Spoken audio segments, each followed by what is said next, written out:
Okay. So it looks like we're waiting for a few people. Expect Jessie to be here. And Marie said she won't be here today. Maybe that... Samantha was in the meeting ago. What was that? Samantha was here just a second ago. Okay, so she'll be back in. And probably Brian as well. All right, here's Samantha. Hello, Jessie.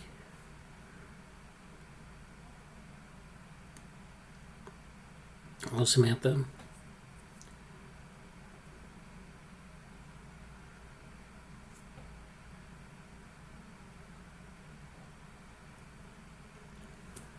All right. Morning. Morning. So, welcome to the meeting. So if you're not watching us on YouTube, we've been, doing our internship program, and we've been making good progress, I think, on a number of fronts. People have been picking up their own areas and running with them, so I'm glad to see that. And so, Jessie, did you have anything you wanted to share with us this morning, or updates?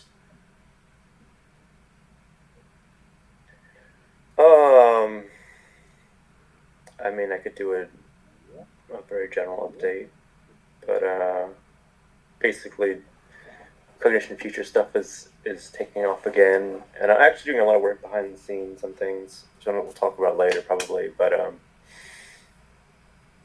lot of interesting conversations this week in terms of plot twisters and Jenny and Avery. Also, the bad news, devastating news for me is I did not get accepted to the Diverse Intelligence Summer Institute, and I really wanted to go. And I think I had a really good application too. Like I had a really good. I was really up for that, but I won't be going to Scotland in the summer. I wonder if Jenny did, because she applied to there's like a main academic program and there's a storyteller program. Yeah. And she applied to the storyteller one, so I don't know when that releases, but I got the email last night with unfortunate news that I didn't get accepted. So I really want to do that, but I'm going to feel it and I'm going to let it go. So moving on. Really interesting conversations with Jenny and plot twisters and Avery. We were reading a book about advances in education, like Zach Stein, I think, and his like take on the use of standardized testing and some other like advances in education, which actually may fit interestingly with some fit with the GSOC thing a little bit, because GSOC is a very open source community, and there's sort of a question about like open source.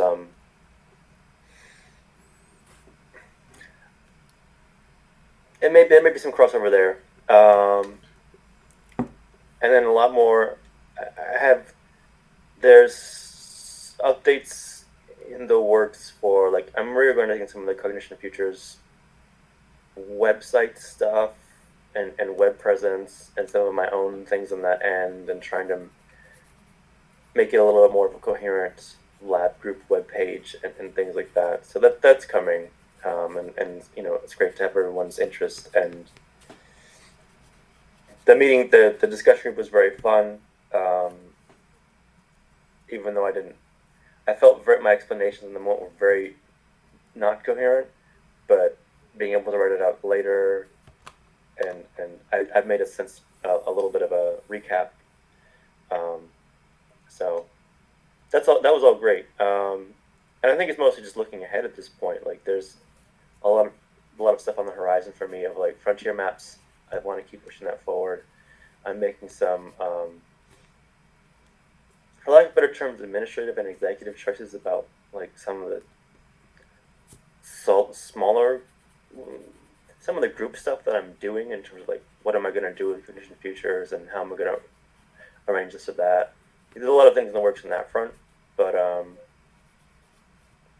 yeah. Also, they're not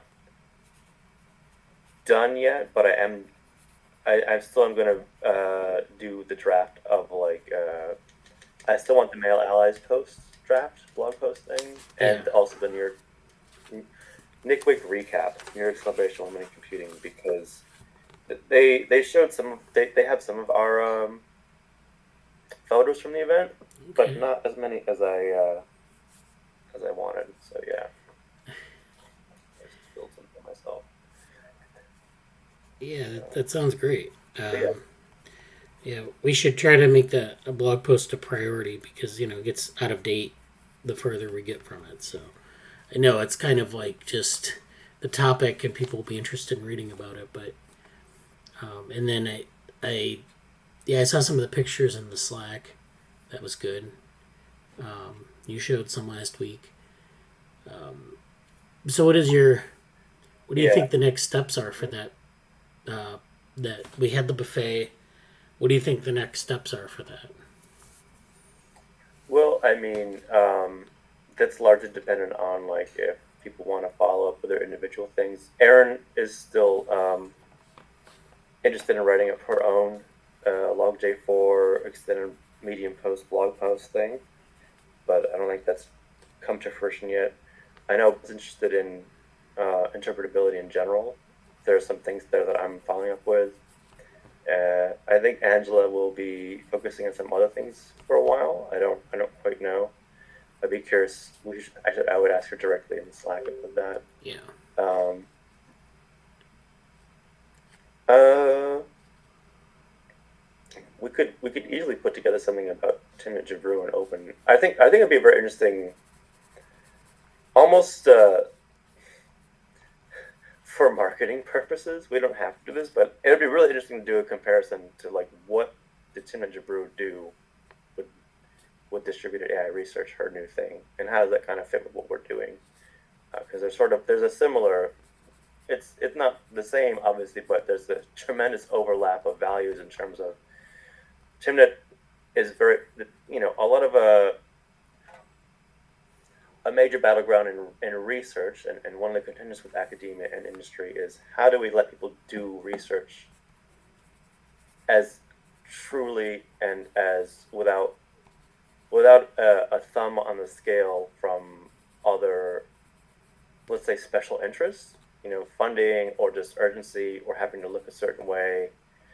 Like there's sort of the para-academic, progressive, whatever you want to call it, take on how do we get to doing some of the work that needs to be done in a situation. And I think it would be very cool for someone, I think, to come to the lab and see that comparison laid out explicitly. But that's not it's not a mandatory thing. It's not. It kind of be more like a in-house thing rather than well, not in-house, but more like just for the lab. Like I don't think people's gonna want to. And not the same as writing a research paper necessarily, but it's something that totally could be done. So, and as far as like in general, everyone who wants to continue working on such projects is welcome to do so. There isn't an immediate next target deadline for the group, but there is a lot of things. I also just found an AI ethics podcast apparently, so there's a lot of. It's very open if you want to continue that. What podcast was that? Something like AI ethics. I think it's called Radical AI podcast, and it's an AI ethics podcast. Supposedly, I didn't get to listen to it, but I found it. They replied to something on Twitter when I was looking at other ethics stuff, and apparently they have a podcast about AI ethics. Okay. Well, that's good. Maybe we should check that out. So why don't we go through some more updates? Who wants to go next? How about Samantha? We haven't heard from her in a while. Sure. Hi. So my updates for this week, I know I don't use the Slack update as much as I should. I've started to put my thoughts together for the blog post. I've started to get majority of that together. The one thing that's been delaying my progress is this week I'm presenting in our school's research showcase for my personal research project on artificial intelligence automating jobs in healthcare. So that's been like dividing my focus a bit. But hopefully after this week, my focus will be less divided. I don't know, any advice for presenting in a showcase like that? This is my first time doing a big presentation. Yeah. No, it's great. Is it the? Because I know I'm an old man now, but when I was a younger student in the Albany, they had like different department showcases, and they had like research conferences for like different groups. Is it which one of those is it? Or This is the EHC research showcase. So the emergency preparedness, homeland security, cybersecurity showcase. Okay, cool. I think I did my version of that. I was an informatics person, so. Me too. I do both. Oh, great! Awesome. So again, I don't know what it's gonna be like. I assume it's in person and like at a big ballroom or something. Yeah. Is that the? Yeah, it's in person. Is that the actual? No, it's in. We have the new eTech building now, and they're using it for everything. So they're gonna like do the whole thing up with like the TVs and everything, and everything's gonna be set up that way. So it will be a little different than I remember, but I would basically just say like because the thing is with that situation, do you have like a poster or like a stand? Like, are you like embedded in a location and people come by you? Is it gonna be like that? I think so. I had to make a poster with like their software and then send it in by tonight, and they're gonna print it for me, so that way I don't have to worry about like figuring out how I'm gonna get it printed. So I'm pretty sure I have 2 hours in like a set location in the building.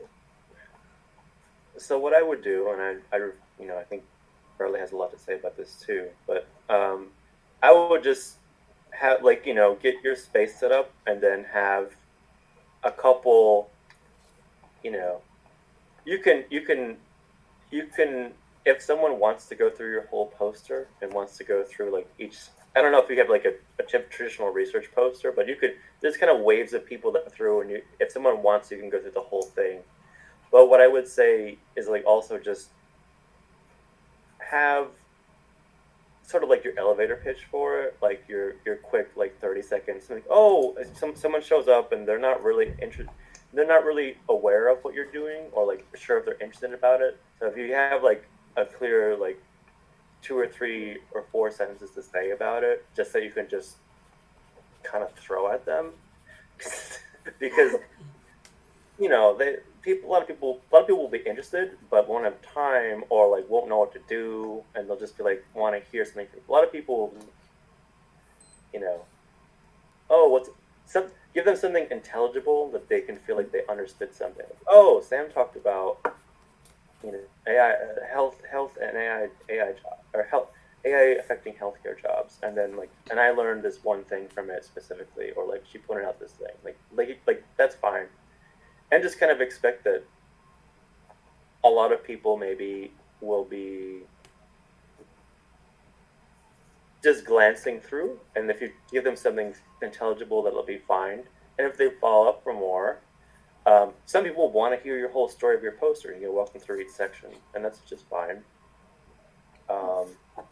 But it's kind of a weird situation. I think those are sort of the weirdest things for me, because it's like you're like standing around like, oh, this person gonna come by? Do I want to should I not look at this person? Like it's just there's awkwardness about it, and like the social like what do you do, and like if you get like depending on where you get positioned and who you're around, it's like I would just say like that can be a little strange, but just kind of have a few things that you want to.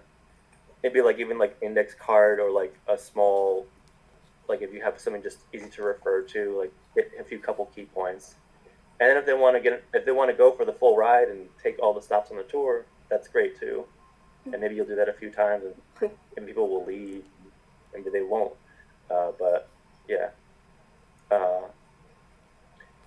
Any other thing you want to say about that, Bradly, or anyone else who's poster sessions? ideas? I mean, for me, nothing much except that you want to have something that is visually interesting, and then also have like a short description ready to go. So it's like you have the poster there, and it's largely for attracting attention, and then you want to tell people about it. You don't want to make it like overload it with information, but you also don't want to like just leave it as vague as possible, because then if people are reading it without you describing it, which can happen, people want to look at it and get sort of the basic idea, then you would tell them a little bit about it, but don't go on a tangent about like certain like methods or something. Just have like a nice description ready, maybe 4 or 5 minutes at most, where you describe what you did, and that's usually pretty successful. Yeah, I would. That reminded me of like, I think if I was to, and it depends on what you're working with, like, because sometimes you won't have. The more you do posters, the more you like. Some posters you can have a really nice, maybe even ideally, and what I would do if I had ideal situation, like a specific graphic or image that's very accessible, and you can just point to and say, "Oh, look at here! It explains this one. It's some nugget of logic or like facts about your stuff, and it's the one key takeaway that's easy to explain." Because I think it's a really interesting way to think about it from like there's the presenter's perspective of, oh, I have stuff to say and I want to say stuff accurately and be interesting and have people respect what I'm saying. And there's also the audience person of like, how do I, especially if it's something they don't know anything about, how do I engage this person, and what should I take away, and if I have no clue about what's going on, what do I want? Like, I would think it's a departmental thing, so maybe you'll have a lot more people who are kind of past that initial stage of understanding. But there will be the people who want to know details will ask you for them. They'll go like, hey, so how did you, did you use statistics analysis for this? How did you find this information out? Or did you read this paper that was about that? Like, if people have direct questions, they'll ask you. And if you really want like another, this is like a bit of a bonus thing, but like if there are ways you can try to think about certain questions that for the audience person that may either like stimulate their understanding or their context for what's going on. And it depends, like like you could ask something about like have you been in a situation where you saw automation at a hospital, or were there something like in a human experience way that they would relate to it, or something like have you noticed shortages of this particular work that would be affected by automation or AI stuff? Like there's you can plant some real life questions that may stoke discussion if you want to, but that's kind of like, I would say that's more bonus. Like, you don't if I'm this is like a lot of ideas, but yeah, if there's somebody you really want to, for lack of better terms, impress or engage when you're presenting, having some questions in mind may be useful to give them more to latch onto and discuss with you. So, and you can ask if you have any specific questions or want to go over anything that I just randomly threw out. Please mention in your Slack channel and tag me or Bradley or anybody else, because I think this is all great questions. This is all like early career stuff. It's like stuff that nobody knows. It's great to be able to talk about a lab or a mentor and things. So like, this is absolutely the kind of questions you should be asking and discussions you should have. And some things that I said may fit, some things may not fit, and that's okay. So but it's good to ask stuff like this. So, yeah. Thank you so much. Hopefully it all goes well this week, but thank you so much for try and prepare some of this stuff, make it easier for myself. Yeah, I think I would also say, particularly in this situation, you're in a very not a friendly environment, so I think that's I really like that UAlbany sets up things this way, because it just gets you.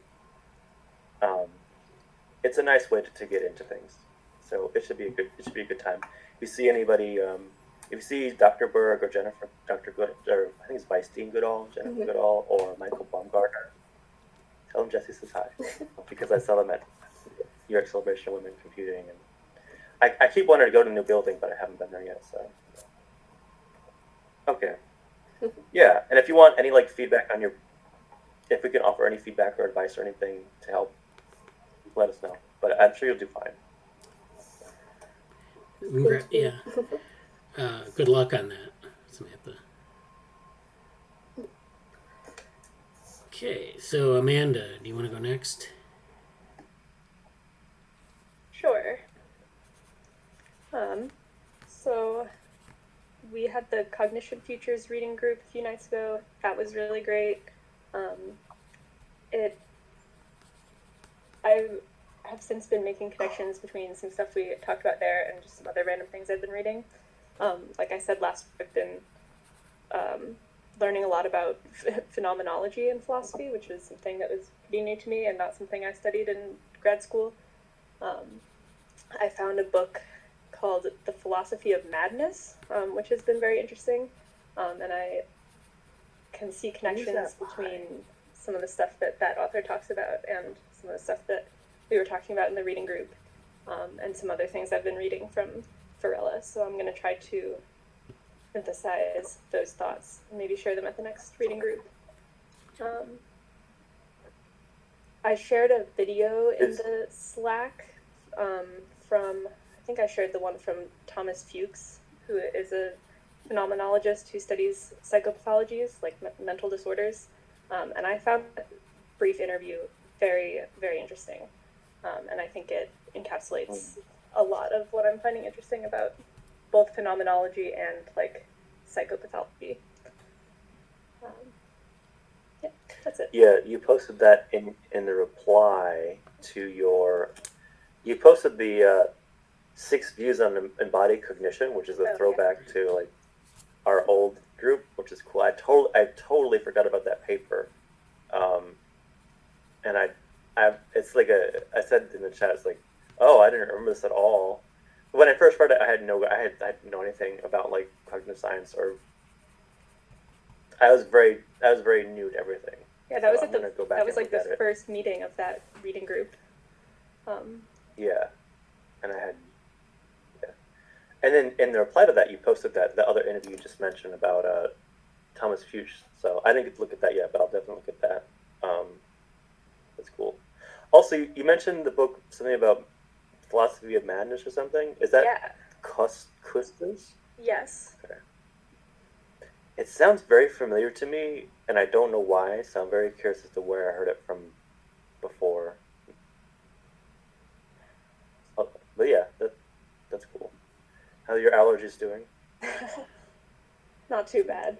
I have a tree right outside my window, and I've been watching it. I've been watching the buds, and I see some of the first little leaves today. So allergy season's only going to get worse. Unfortunate for you, but also fortunate for a nice cameo of the tree to celebrate Earth Day. So yeah, happy Earth Day with that.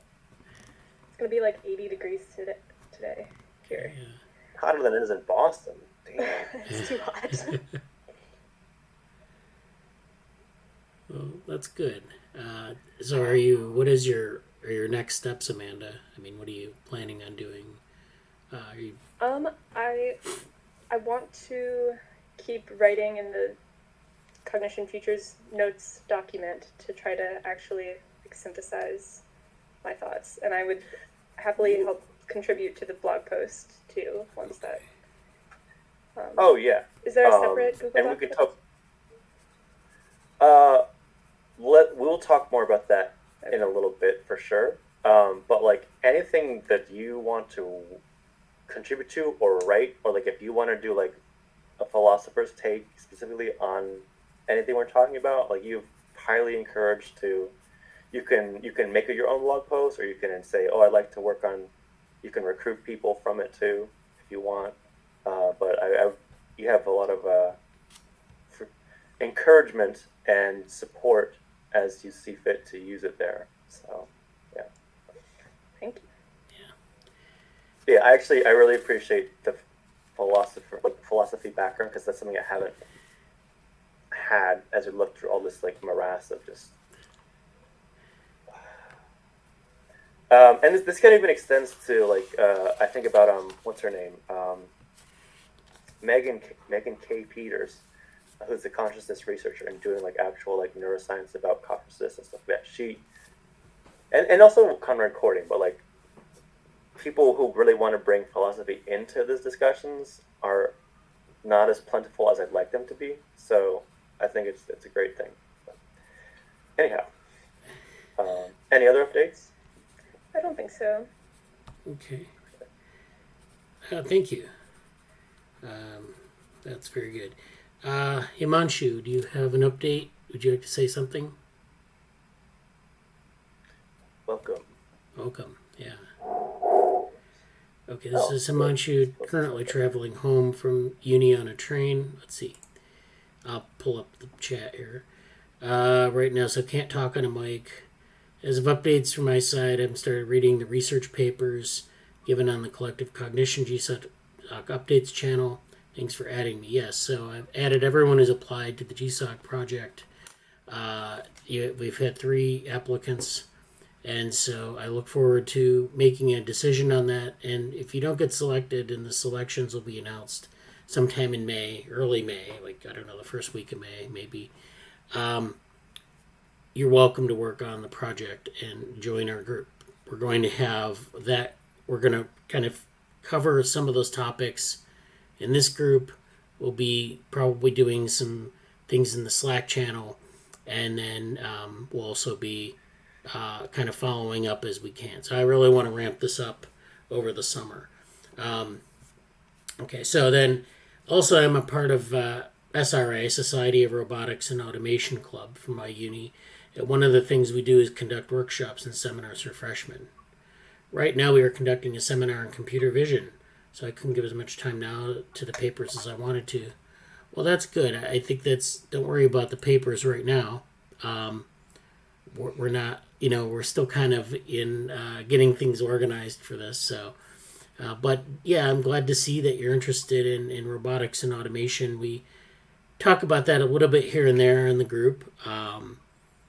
But that we shift gears sometimes to different topics. So sometimes we'll be talking about ethics and philosophy, sometimes more about cognitive science, sometimes into robotics, AI, and then sometimes even into some biology stuff. So if you want to present on something, or if you want to contribute in some way, please let us know. We're always interested in hearing your contributions, and that goes for anyone in the group.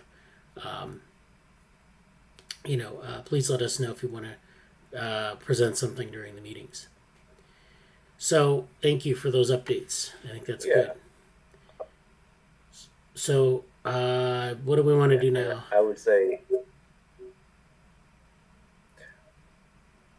I can talk about Cognition future stuff if you want, or I don't know what else you had planned for today that you wanted to cover, Bradley. Yeah, why don't you talk about Cognition futures, and we can go from there. I know we've had some activity in that area recently.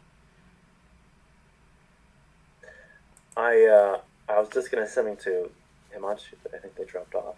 I was going to extol the virtues of doing things like that. I think it's great to. I think one of the better parts of academia is like healthy modeling of mentorship, and to be able to like intentionally go to freshmen or other things like that. Hey, yeah. So I don't know if Himanshu will be able to hear me, but I was just saying, like, I wanted to also designate. I think it's great that you're doing the freshman workshop, because mentoring and supporting the growth and seeing yourself part of the process in a longer term sense of transmission of knowledge and experience is very important. And I think one of my favorite parts of healthy, constructive academia. So it's great. But yeah, I think I'll do a really brief update on frontier maps also, and then cognition futures. And then I might say a little bit more. Well, no, that'll probably be it for me today. I might say a little bit more about project stuff, but we'll see when we get there. Frontier Maps update is I have had a number of deadlines to do about various things for a while, but I want to finish my Obsidian instance or implementation in Obsidian, and I have a goal of putting together a kind of a preprint about that. And so my call for involvement on the frontier map stuff is I'm particularly looking at other, and I have a few examples like the Levin, which is Michael Levin. We reference him often, but he put together like how to run a research group kind of a thing, and things to keep in mind and what tools to use. I'm looking for similar papers of that. Even things kind of like Conrad Coding's 10 Rules for Writing papers. It's not quite the same, but definitely progressive takes on how to manage a research situation. Actually, I happened to be talking to Avery yesterday of some names for like things I want to do, and we're talking about frontier maps and stuff. And Avery found a website discussing something specifically called frontier research. I don't know if that's a real term or not, but like an established and widespread term. I don't think it is, but it was something from, I just found the link again here. It's something from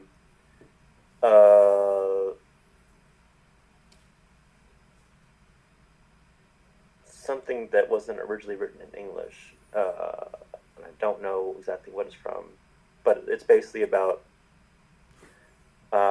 frontier research bringing the future closer.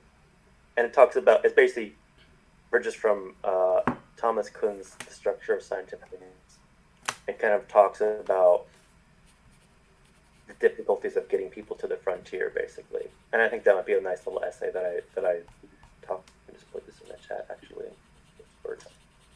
Let me just turn my video off. Okay. So yeah, that was it's just a small, like, few paragraphs essay, but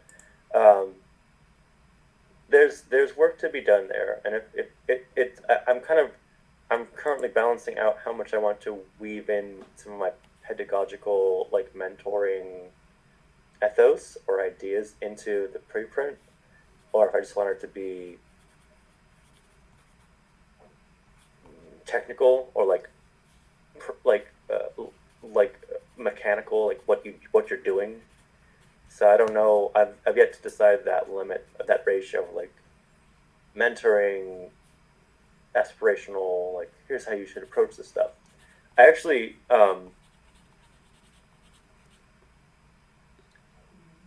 I may, and this is actually an interesting question, Bradley. So like I actually wrote a paper. I wrote a term paper for in undergrad at UAlbany.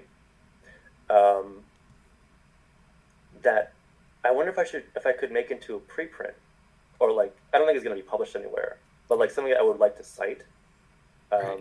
So like how does that work? Is there a way I could make like a version of it that could be a preprint on something? Yeah, you could. Or like an archive paper. You could create a ResearchGate stub and just put it up there and give it a DOI. You could put it on something like Figshare where you create a PDF, you upload it, you can assign a DOI. Really, as long as you have the DOI in a static URL, like a place where it would reside, that's all you really need for something like that. Yeah, because it's not like I put a lot into it, but I don't think it's like it's an undergraduate term paper, so it's not like a full thing. And I guess my question is like, for myself will be, do I want to build this out more and make it into another paper? Probably not, but I would like to be able to reference it and cite it, because it kind of starts the beginning of I mean, it you can see, hearing how I talk about things, it kind of stems from that, and it was a really cool thing, because I was a peer educator, which is sort of like a departmental teaching agent, and as part of the peer educator training, actually, I had to take a related coursework or some kind of experiential thing, I think, or no, there was a coursework associated with it, and I don't know if the main one, but like I got into a specific thing through the Albany is a very particular like school of education. It's a acclaimed school of education, and there was a course that was something like educational EAPS, which has changed 390, and it was like it was a place to go to talk about like administration in the sense of a school setting and how to act as a person who is aware of that in an academic setting, and it wasn't about mentoring, but it kind of was in a way, and how to be a good peer educator or whatever else what you were doing, and I had a very formative set of experiences there, and led to a nice term paper that was something like, I think called like the well-tended hearth, and like how creating an environment for academic success and development is very important and potentially overlooked sometimes. But like the things I wrote there are still applicable, and would like to cite that eventually. So that's kind of where I'm coming from, because I think I would definitely cite that in the frontier maps thing, because but anyway, that's a bit of a deep in the weeds thing to say. But to zoom out, that's something I want to get off the Plate. My major focus right now in a lot of ways is like, there's stuff that I need to just get into either draft state or off the table, because I think the summer is going to be full of a lot of things. Like, I didn't get into the institute I wanted to, but I may be mentoring the GSOC stuff. I may be doing NeuroMatch stuff. I have other things coming on. Might be going to Chicago to see Avery and potentially Bradley, who's in Chicago. We may be doing sort of a lab meetup in Chicago. So if anybody wants to go to Chicago in late June, early July, that's the target right now. But summer should be busy with a lot of things. So I kind of want to try to get as much. There's like the different blog posts for the conference, New York Celebration of Computer Invention. There's this thing I want going, and there's the whole Cognition future stuff. And I'm really to talk about Cognition futures for a few minutes. I don't want to spend too much time on it. The reading group's going great. It's open. I think we had somebody on Twitter ask if it was open to the public.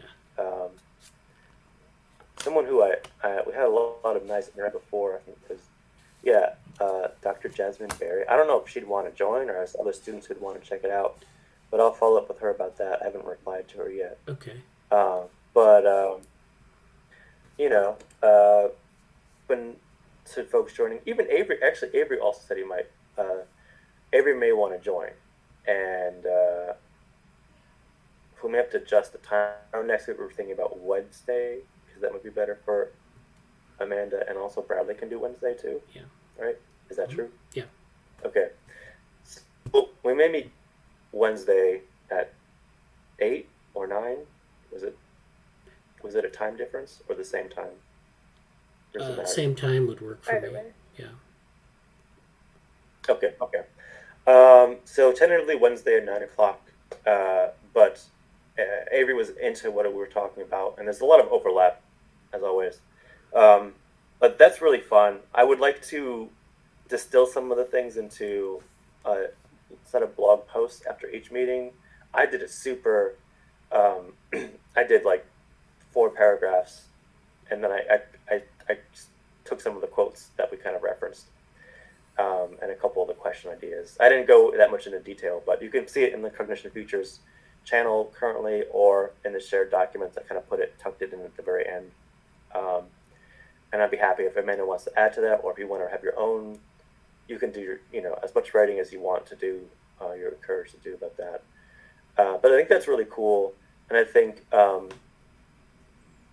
my goal will be to structure a bit of the web presence, because the web, there's currently just like a placeholder website right now. And I think I'm going to be doing a bit more to flesh that out. Having a regular sort of Cognition Futures blog post reporters are doing would be good. It doesn't have to be often, but I think that would be nice to kind of keep, almost like just keeping track of the project, like a project update website kind of a thing. And I think there's a very clear set of targets. Like, I've been talking in the meetings a little bit about, wouldn't it be great to submit this thing to Embody Cognition 2023, which is 10 months away. But I think that'd be a nice guiding star, because we're having, right now, it's really interesting because we have sort of, Bradly has a lot of, I like Bradley's remarks about how do we get this into an agent form to model it and have some implementation. We have a philosophy angle. And I know Brian has been very busy, but like, I think Brian would bring a lot of interesting things to it, especially if Avery shows up too. Like, I think it's a very particular discussion there, particularly with, and I'm not too hard here, but like the stuff that's going on with plot twisters and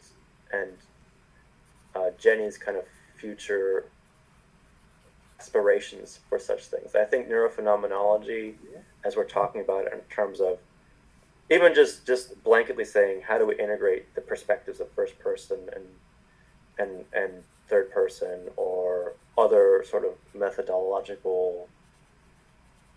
I think there's a lot of really ripe stuff there. So I'm happy that we're kind of approaching it from these different angles, and I think that's actually extremely cool. So I want to have a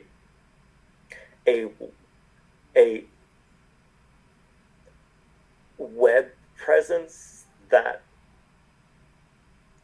captures the fruit of what we're doing, and it's not, I don't think it's going to be like a heavily marketed thing, but just something that like I can refer to later, because I think this is a big deal for a lot of stuff that I want to do later.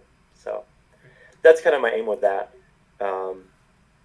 And as always, everything's open to involvement, and you can join the reading groups. We're kind of I think it might be hard for people who aren't. It's going to have to be week nights, like for me and for us. And I think, so it may not be the most accessible, but I may try to record them more too. Like, we've experimented with live streaming. Oh, I found out Gisty on the free open source plan only allows for 1 hour of live streaming at a time. I do think you could potentially just re-up it and restart it, but just something to keep in mind. Where is it live streaming to? Oh, directly to YouTube or? Yeah, like you insert your when you do start a live stream, you can enter a YouTube live stream key, and it'll go directly to your live stream session. That, which is actually pretty cool and like a great way. If you need to record something on the fly and just get it recorded, and then you can sort of lightly edit it later, It's a great thing to do. So that's sort of how we try to finagle Erin's talk, because we had to record it last minute and a bunch of stuff didn't work, so we recorded it that way, and then anyway, that's kind of the outlook for all that stuff. I'm very open to all this is pretty open, like, call for involvement type stuff if you want to do that. Also, if people are interested in, want to know more about plot twister stuff that I mentioned, just ask me about it, because I don't want to get into it now, and there's a lot of things going on, but that's something that comes up now and then. And yeah, I'm I've talked for a lot right now, so I think that's I think that's a pretty solid update. The only other thing I would say is I don't have any concrete things to say about it yet, but there's some movement on virtual reality stuff, and I have an Oculus Quest 2 here, and I've been toying around with it a little bit, and I will continue to do that over the summer. So that's Yeah. more to come on that front. Yeah, But that's it. Oh, That's great.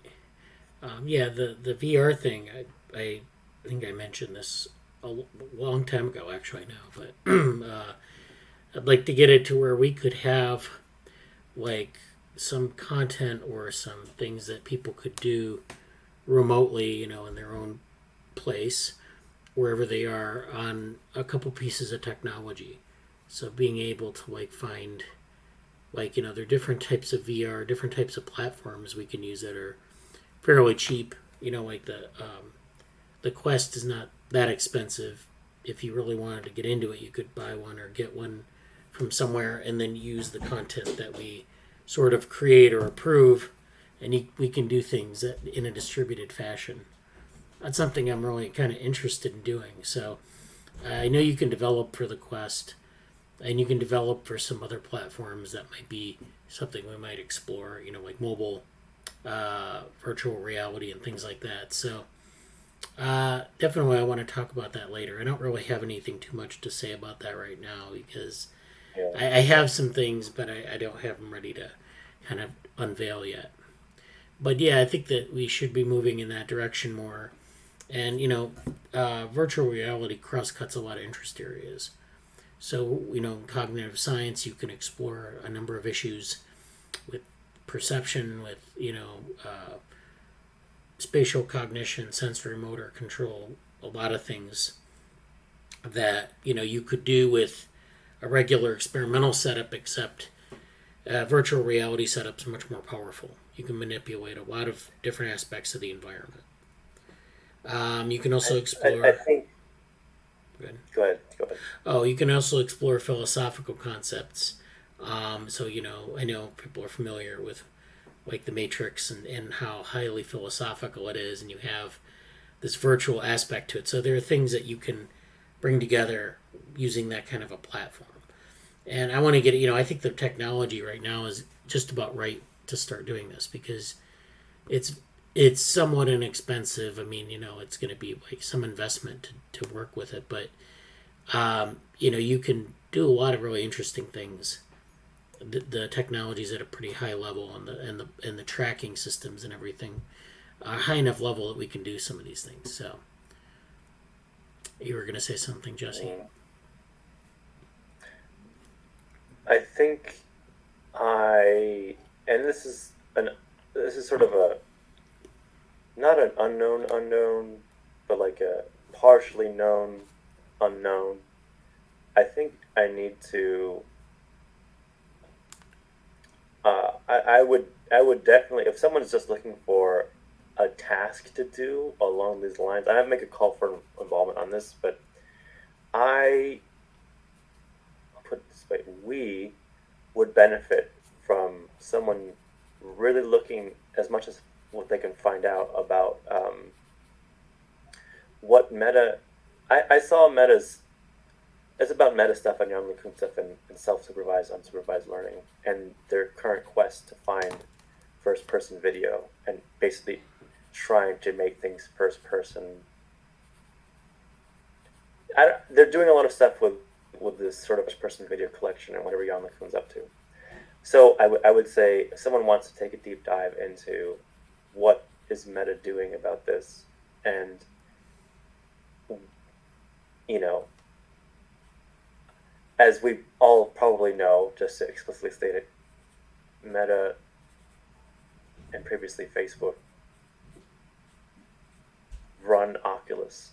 Like, they're very invested in this. The metaverse is why the branding rename happened.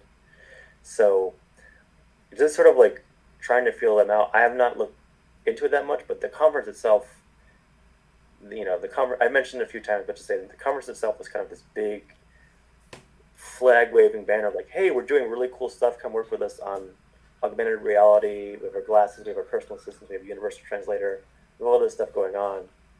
And I'm going to be curious to see like the output that they're, what papers are they putting out, and what are there any recent Jan LeCun talks about what he's doing, and how much are they being, obviously they're proprietary stuff they're not going to be talking about, but a deep dive into that stuff would be pretty cool, because I don't know if I want to do exactly what they're doing in spirit or in practice, but I think there'll be a lot of something to follow, and also like their relative competition about it, obviously. So. Right, and there's a lot of work that's been done, like in the past. The history of VR, like the academic study of it, is really like, it's a lot of demos. There isn't a lot of theory. There's some theory, but it's like it's not as prevalent in the discussion as it should be. So Would there are you people. say? Well, there are people in Sorry. communication who do theory, and then there are people in like computer science who do the technological development, and then you have people in psychology doing experimentation, and you have people doing simulations, and so it's a kind of a fragmented area in that sense. We want to make sure that we get like a good sampling of all these different areas, but but a lot of like what's grabbed the attention of people, I think, has been like the demo aspect, where it's like, this is something cool we can do, and we'll do it once and then we'll forget about it for years, and then it's like, that's the way it's developed. So there's opportunity for synthesis there, really, especially in terms of like, what is really the stuff that's really powerful going forward. What are some of the principles of being virtual, or this virtual world that you're exploring? I don't think people have laid that out as well as they could, because it's first of all, we're just kind of figuring out what's going on here. But secondly, there are a lot of things you can do that are, and these are relatively inexpensive different experiments where you can't do them in the real world. You can't decouple senses, for example, in the real world. Yeah, there are things that happen at scale. If you're doing like social VR, even like a social platform here where we have people, there are things at scale that we don't know because we've never scaled it up before. So Yeah. Actually, though, there are a lot of interesting things about Second Life, when people would use that.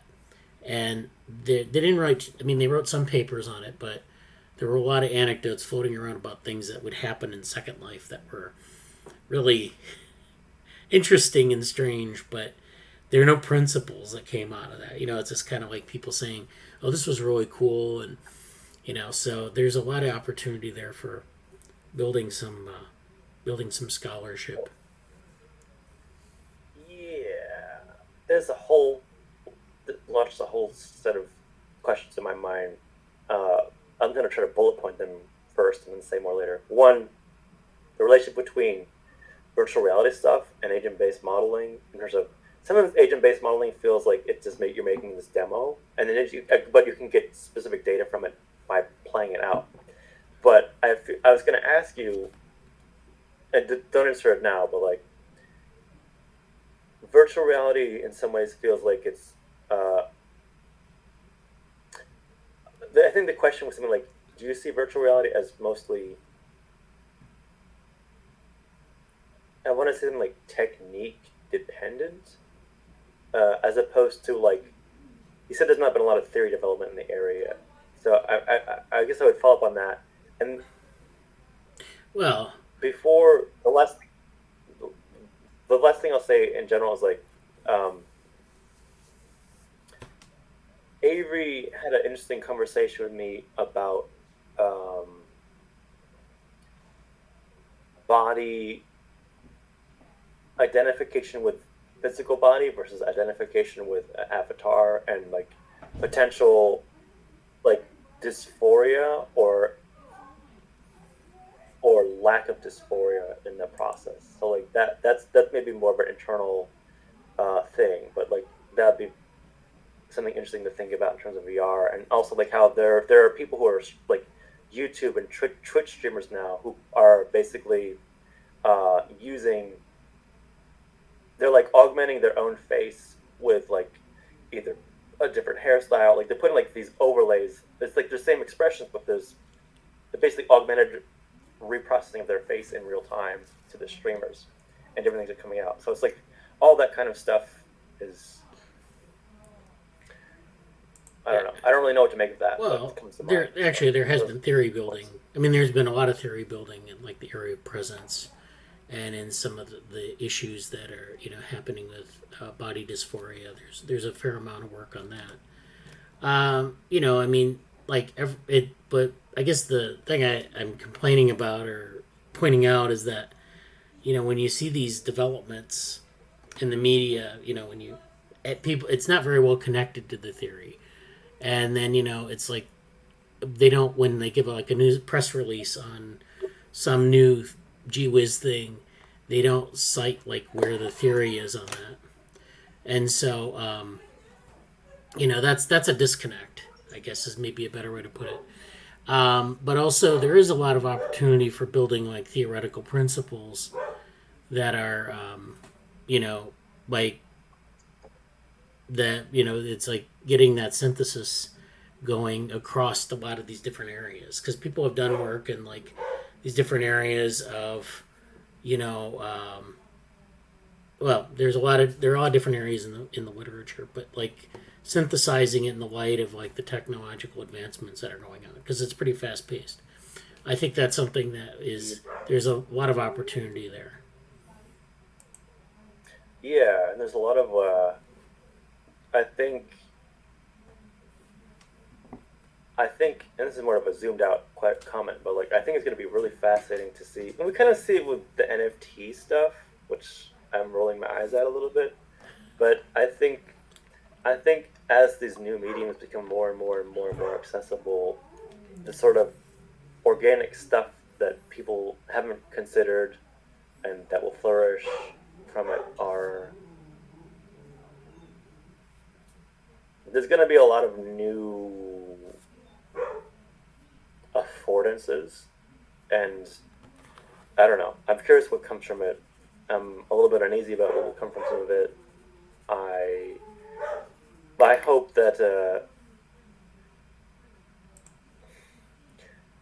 for another time, I will get into. I'll put it this way. I don't want to talk about it now, and I don't have the liberty to talk about it right now in some cases. But if people are interested in virtual reality, how we're talking about it, and some of the, for lack of a better term, shared cognitive interfacing stuff that we've mentioned, or that I've talked about, the We Robot proposal, and other VR stuff, I think that, I don't know where to really house that. It's probably just going to be like Cognition Futures adjacent. And obviously Aurel and our experience with, Bradley's got a lot of experience in VR stuff and with things in the past. But there's stuff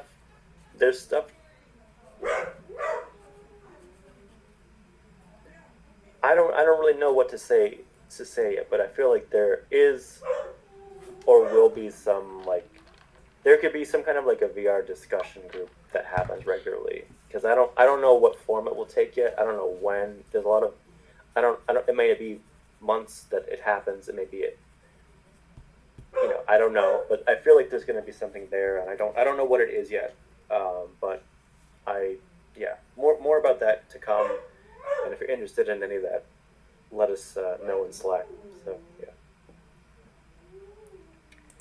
Yeah, I'm glad that we're moving that forward. So yeah, we're definitely going to have a discussion group on that at some point. Maybe not meet every week, but maybe every couple weeks, and just kind of like come with some state of the art things that we want to do.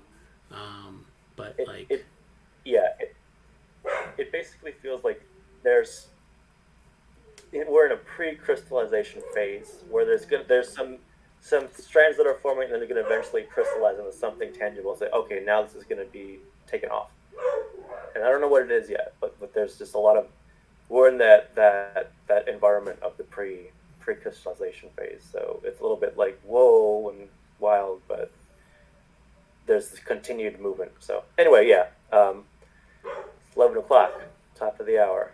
What do we want to talk about now? So I'd like to talk about maybe some of the submissions that we have, and I haven't been talking about this enough. Let me see if I can share my screen here. So, I know was that? There was a deadline for the computational cognitive neuroscience. Yeah, that's it. But I don't think we have anything for that. Okay. Because I think that deadline was like today or Okay. that was today or yesterday. All right. So why don't we just say deadline missed? I don't think we'd be doing this anyways, but I just had it on the board. Yeah, here. we don't have to. Yeah. All right. So let's go over this a little bit and see where we are. So we have the Gecko, of course, was a reject. The CogSci, we do have a deadline coming up on this. If we want to do I have it down here anyways. If we want to do a discussion group, which is down here, this deadline is May 2nd. So this is something that we might want to do. I know Jesse mentioned that there was some opportunity for mentorship stuff that we can do.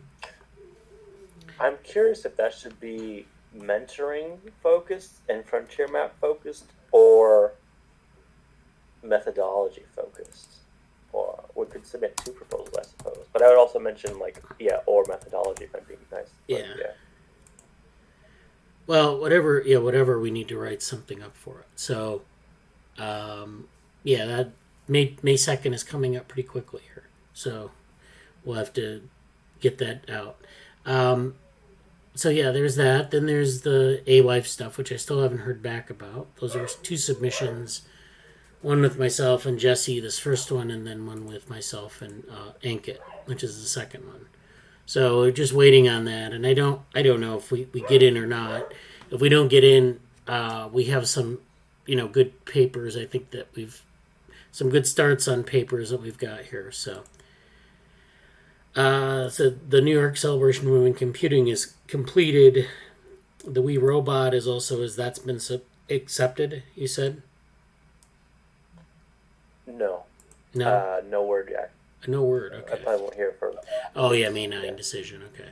But this is something that came up in the Cognition Futures discussion, shared cognitive interfaces.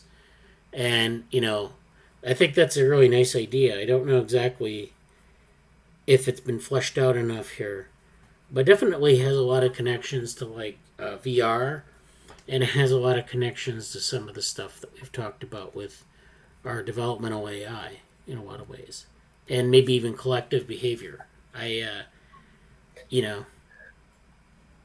think it's interesting. I think, it's basically related to what we were talking about before, and if we get picked up by We Robot to cover it, I think that'll basically become a major focus of mine for the next several months.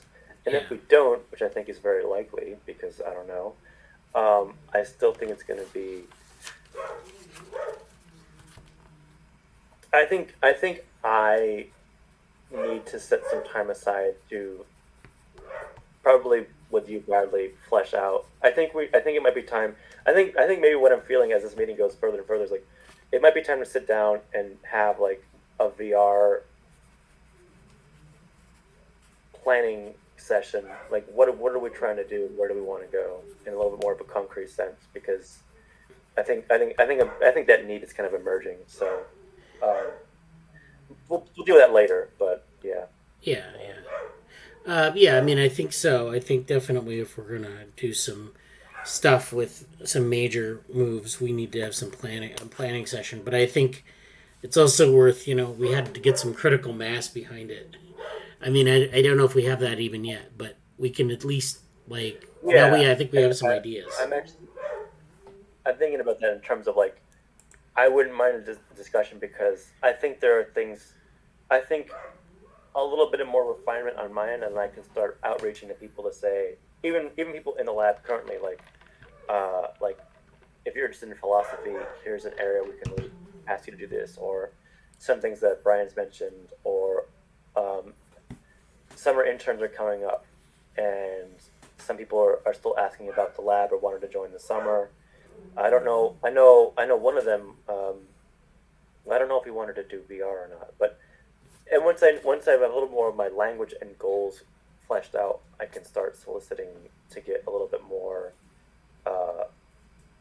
people. Also, like I actually, I have a very particular contact that is doing her master's program in light imaging and virtual reality stuff. It's specifically, and she's a really cool program in Europe where she's going to be like in Japan, London, and like Denmark or something. Each semester is going to be different. So I kind of have an opportunity to piggyback off of her experience a little bit over the next. That's more like next year, but she's someone. We have I have a contact that would be really cool to ask questions to if we want to go there. So like there's things in the work with a little more refinement we could get there. Like I don't even know like what.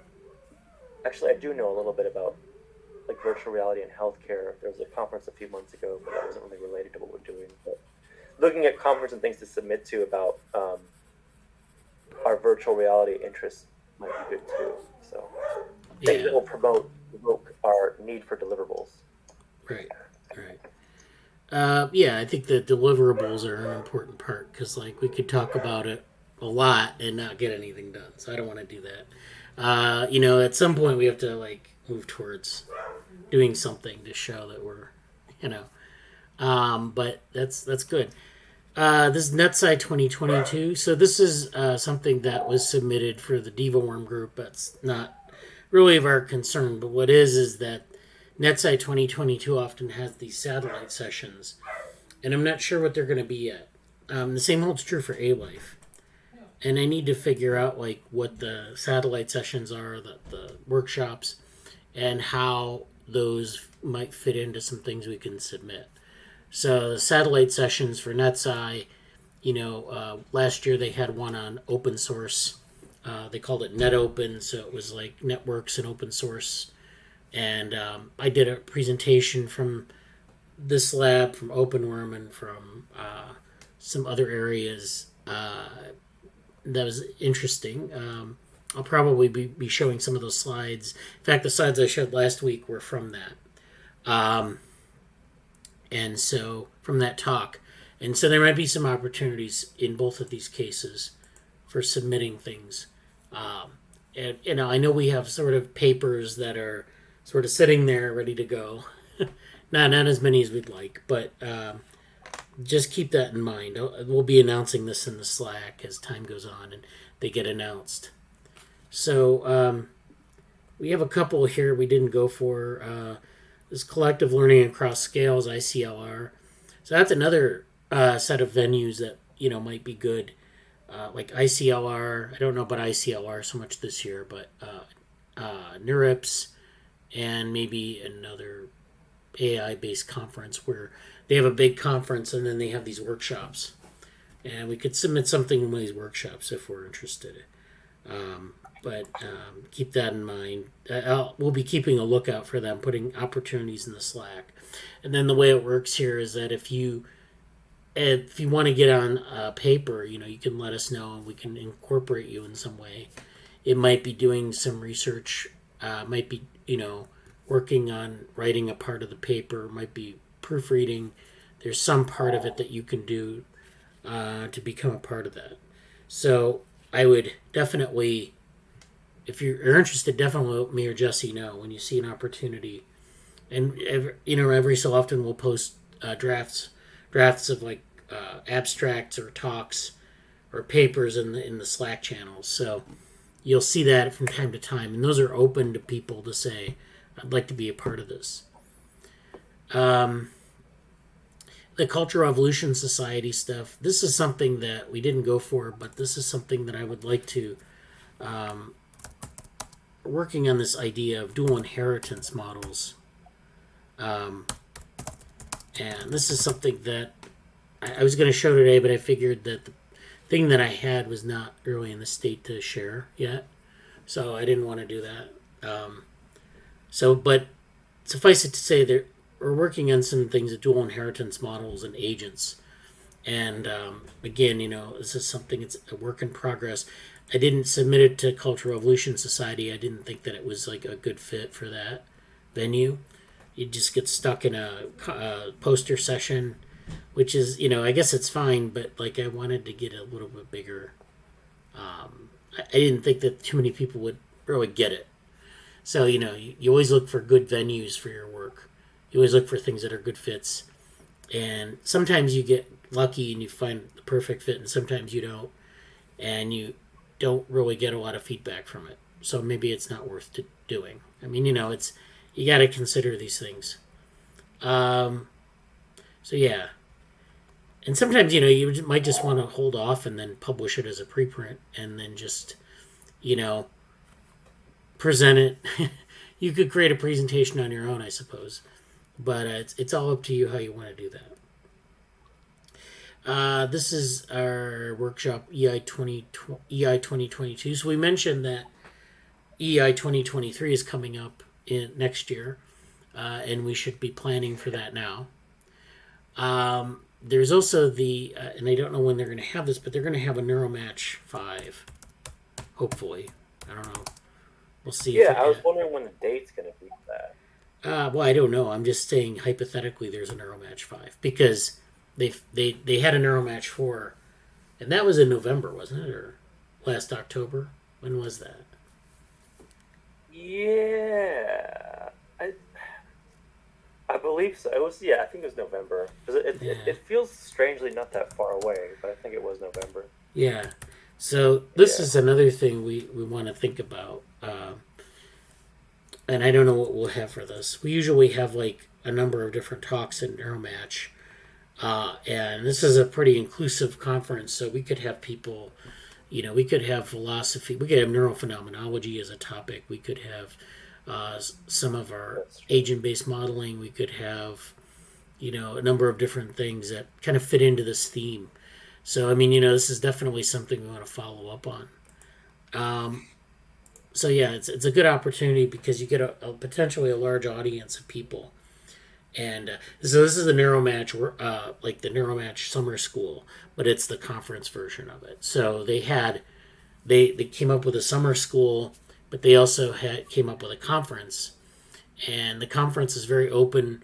It's, a lot of different tracks. You have parallel sessions. The keynotes are really interesting, but the parallel sessions are also really interesting. And I know that Ankit wrote up a blog post on last year's NeuroMatch.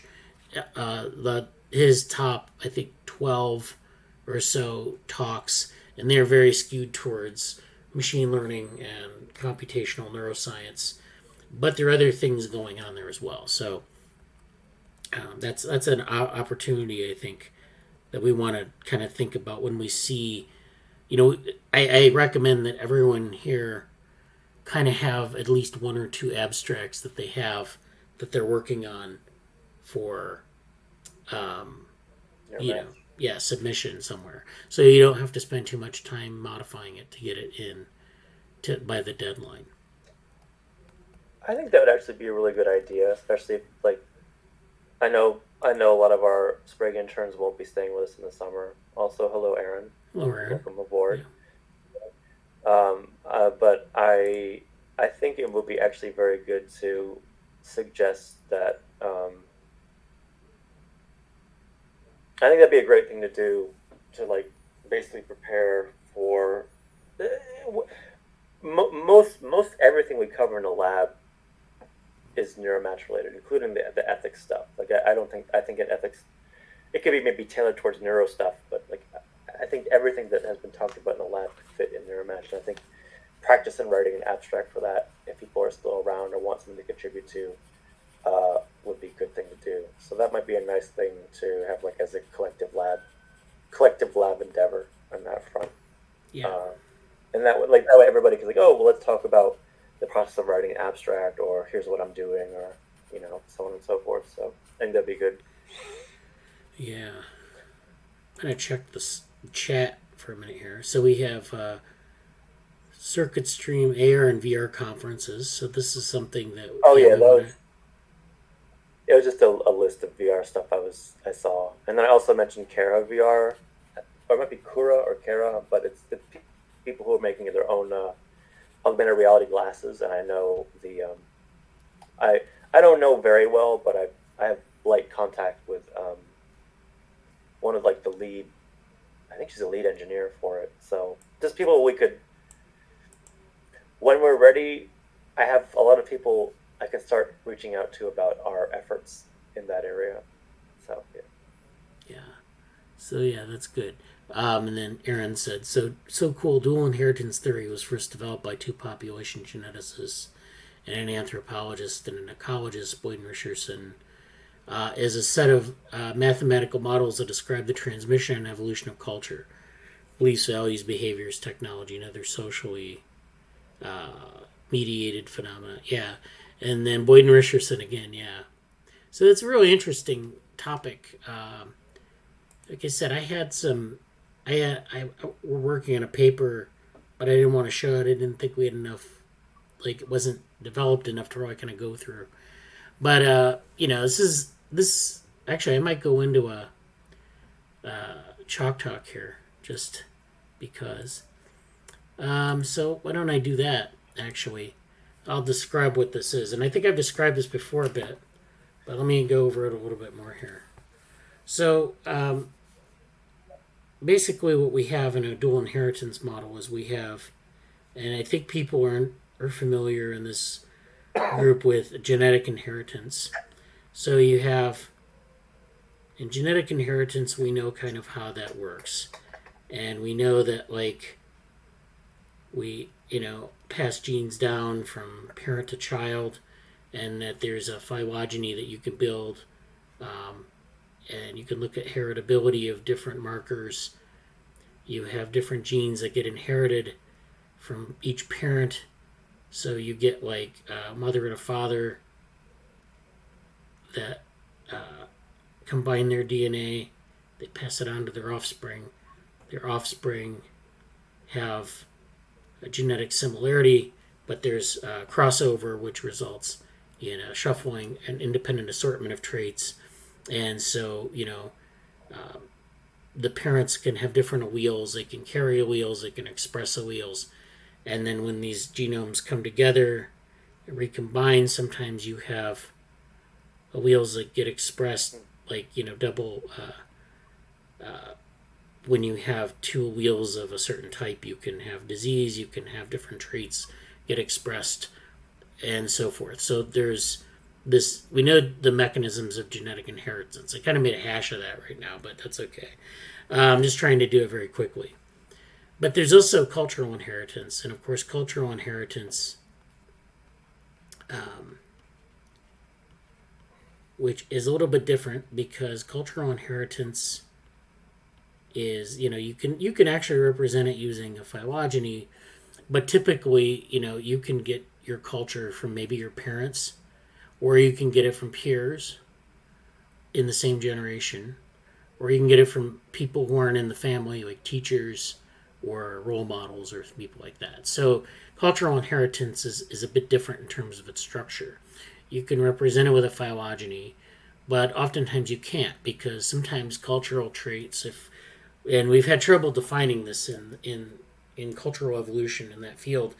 They've had, some attempts to define cultural traits, but oftentimes those have not been very complete in terms of their description. So we've had things like Memetics, which is this idea of defining a meme, which, I know you're familiar with memes from the internet, but well before that there was this idea of Memetics, and it actually came from, I think Richard Dawkins was the first person to talk about it. And, they kind of try to define what a meme was. So Susan Blackmore was another person who talked a lot about memes, and they tried to define ideas in this sort of way that was very analogous to genetic inheritance. So you basically had, cultural ideas that were like allelic, where they had alternate states of this gene that was, it could be mutated or recombined, and then it would pass down to the next generation. And they tried to encapsulate ideas into these memes. The problem, of course, was that it didn't fit together very well. And in fact, it wasn't a very predictive science. So it kind of went away. And there was a journal, Memetics, that recently ended its run because they didn't really have what they needed to sustain the field. So, there have been a lot of kind of, it's a little harder to define than genetic inheritance, especially in some sort of formal model. But what you end up having is oh, go ahead. So I was just going to ask about that, but I saw a paper that I just did a quick search for it, but I don't want to interrupt. We can talk about that later. Yeah. So you have these two things. You have these trees, these phylogenies, and you have these sort of family trees, these genealogies. And so they kind of work together in genetic inheritance to define the traits and define how they're passed down and how they recombine and how you express traits. So that's genetic inheritance. Cultural inheritance, of course, is sort of like where you have these ideas that get passed down, these practices, and then but as it turns out, those are a bit different than genetic inheritance. But look what you have here. You have two different layers. So genetic inheritance is like one layer where you have this, you can't interfere with genetic inheritance necessarily. You can have something like artificial selection, which you might be familiar with as domestication.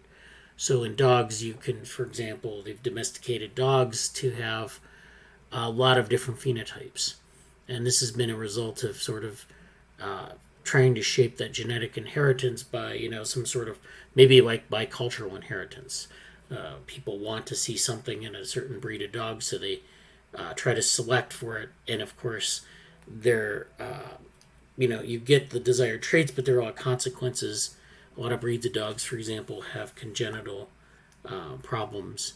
And so this is something that, we have a tenuous, still to this day, I think we have a tenuous grasp on the relationship between these two layers. But one of the things about these two layers is that genetic inheritance gets shaped by selection, and cultural inheritance gets shaped by selection. Cultural inheritance sits on top of genetic inheritance in that, it allows people or sometimes other animals to use culture to overcome their genetic background. So, for example, humans are not really biologically able to live, say, outdoors in northern climates.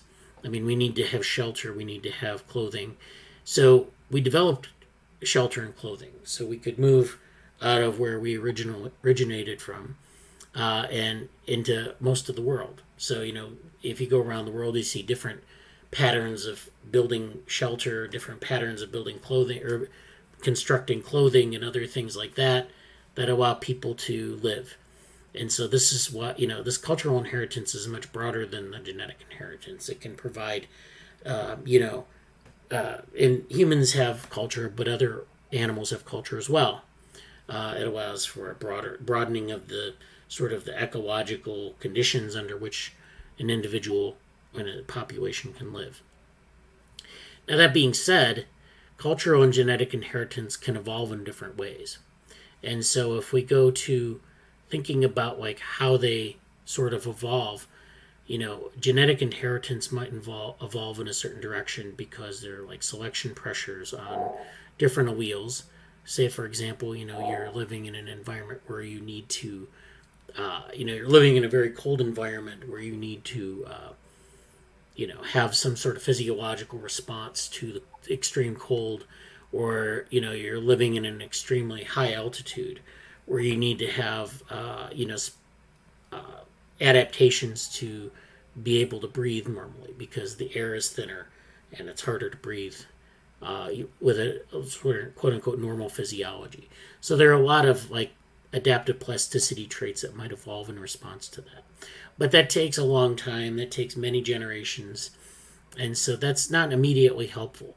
Culture, on the other hand, can supplement biology in ways that can be very immediately helpful, especially if the cultural traits are highly adaptive or they confer a high fitness. So cultural traits, we'd think, well, okay, so let's think about this. If this is the genetic sort of the fitness, or I don't know what we would call this, and kind of working on this idea of volumes for this. So like this is the genetic space and this is the direction in which it's evolving. Okay.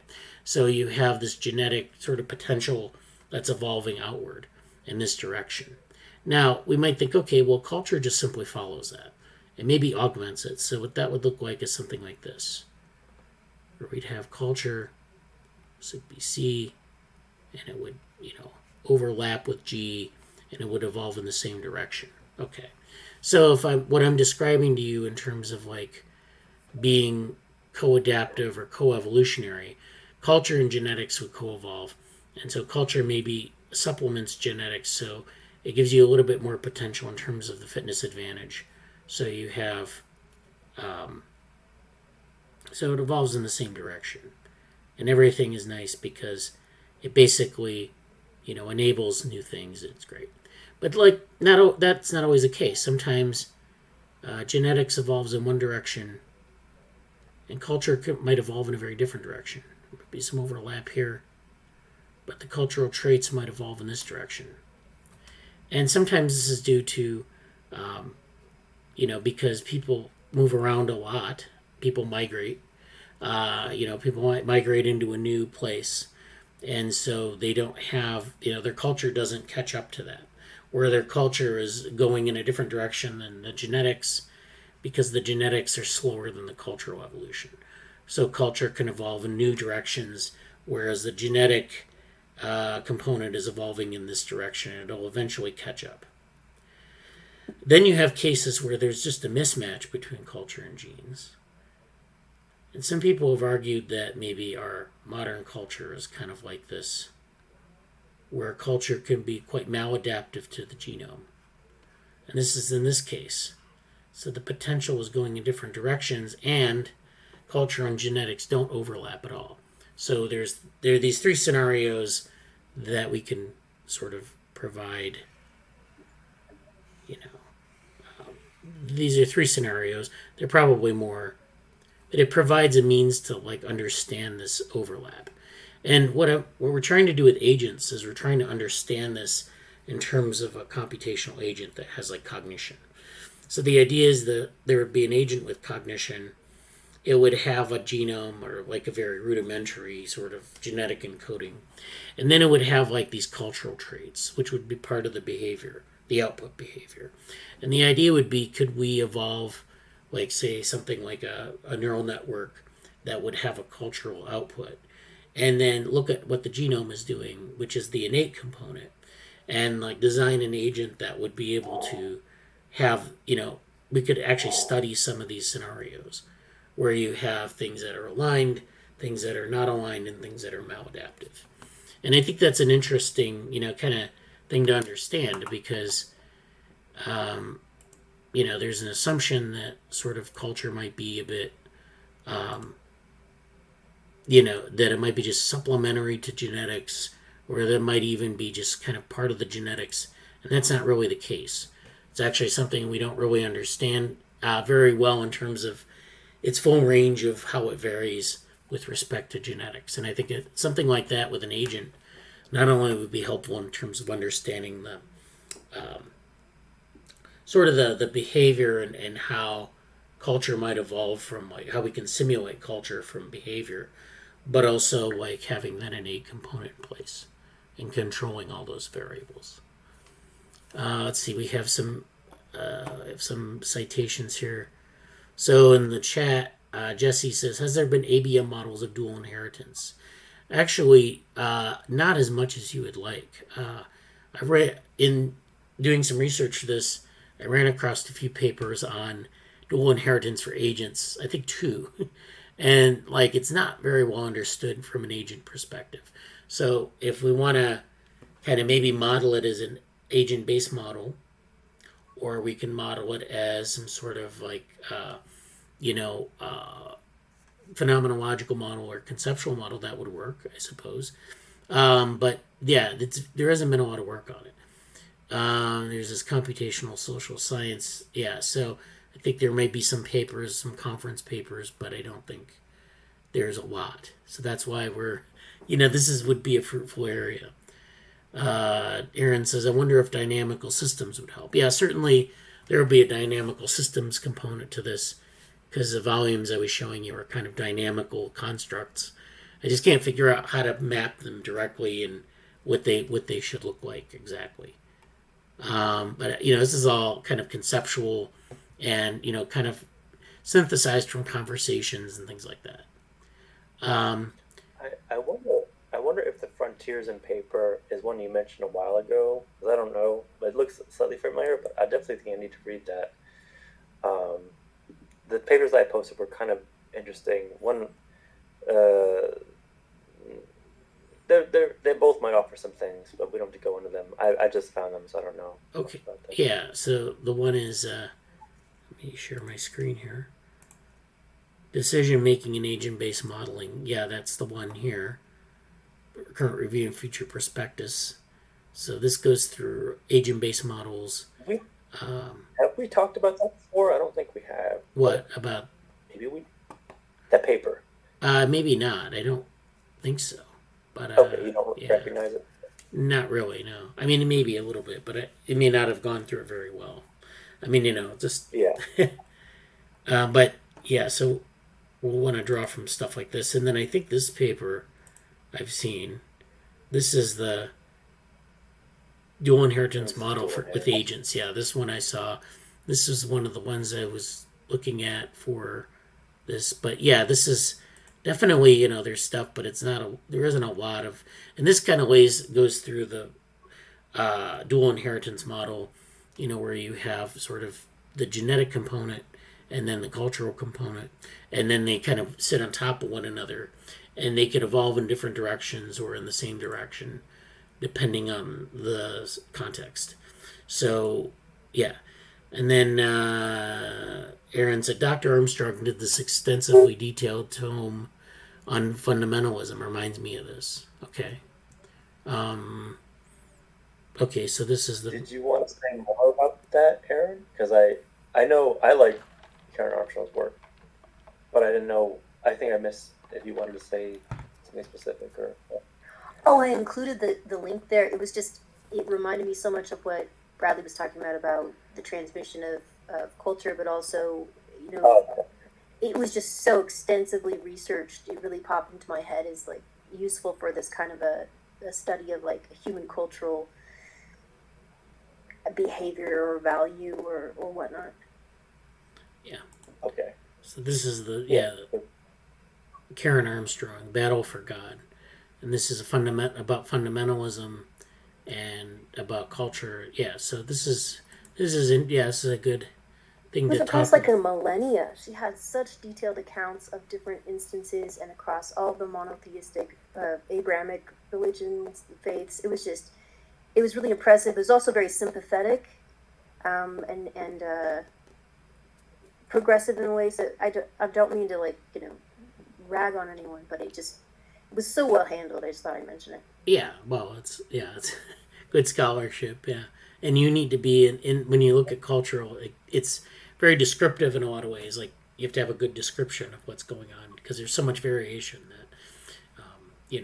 to get a really good appreciation of it, you need to have a lot of different descriptions of it that are kind of layered on top of one another. Yeah. Which makes it challenging to say, I'm going to make this into a quantitative model because it's hard to do. And, like with memes, I think that was the problem is that, getting all of that into a quantitative model is very hard to do. And to make it like really predictive is very hard. So fast. Quantum on that, and then we'll be okay with it. What was that? Maybe we can get quantum in on the calculations, and then we'll be good. Yeah. So fast food, mismatch bio, and culture. Yeah. Jesse, I wondered about comparing across species in terms of culture, primate cultures or societies. So I think we talked about this in a meeting a long time ago there was a paper, Andrew Whitten wrote a paper in Science on the state of cultural evolution. So the idea is that cultural evolution isn't just in humans. You see it across a number of animal species. You see it in, we talked about niche construction on Thursday. That's something you see that's sort of where organisms modify their environment. But culture can be defined more strictly as sort of, shared practices that get handed down.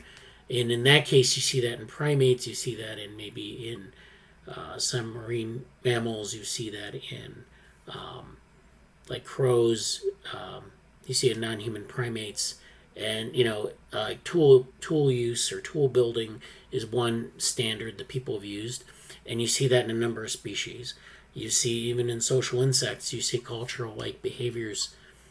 So it's really, it's one of those things that's hard, also very hard to understand because, we have to observe, and it's controversial a lot of times to say what actually cultural behavior looks like or cultural practices look like and if they're being passed down.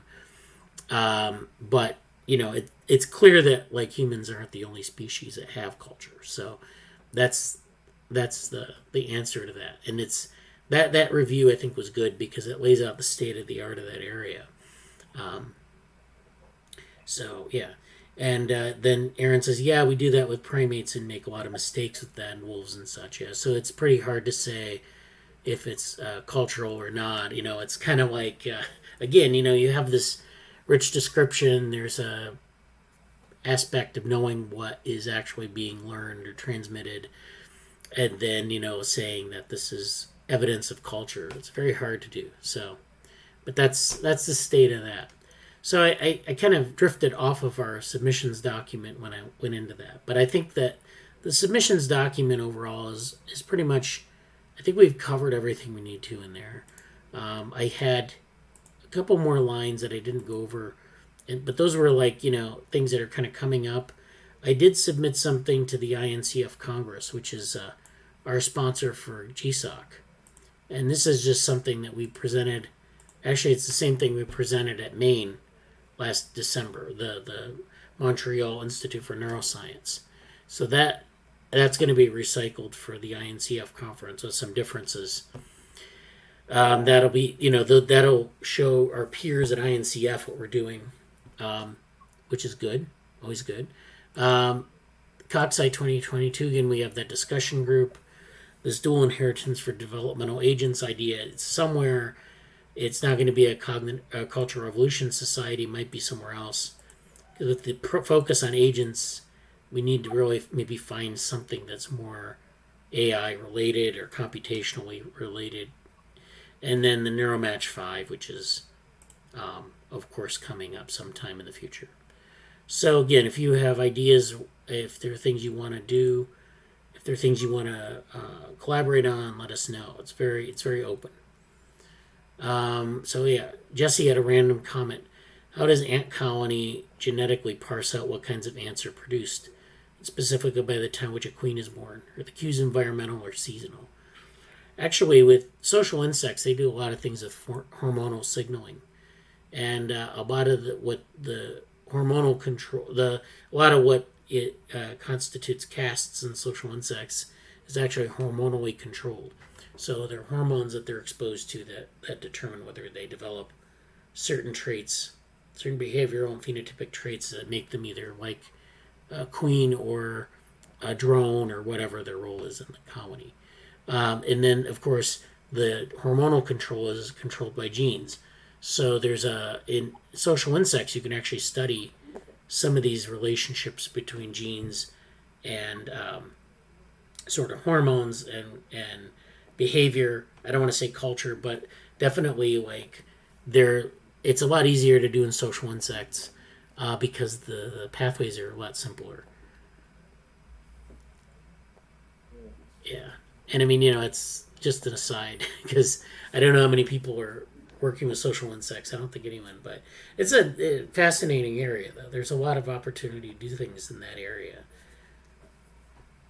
Bradley? Yeah. Work? What was that? Go ahead. No, go ahead, Jess. I was gonna say there's some Diva Worm crossover there that'd be interesting. But that's all. Yeah. I had a question. When you said something about we need to get more AI involved in that kind of an approach. Yeah. I went to this statistics conference, and they were talking about, statisticians were talking about, the implications for their field with AI and machine learning and all this.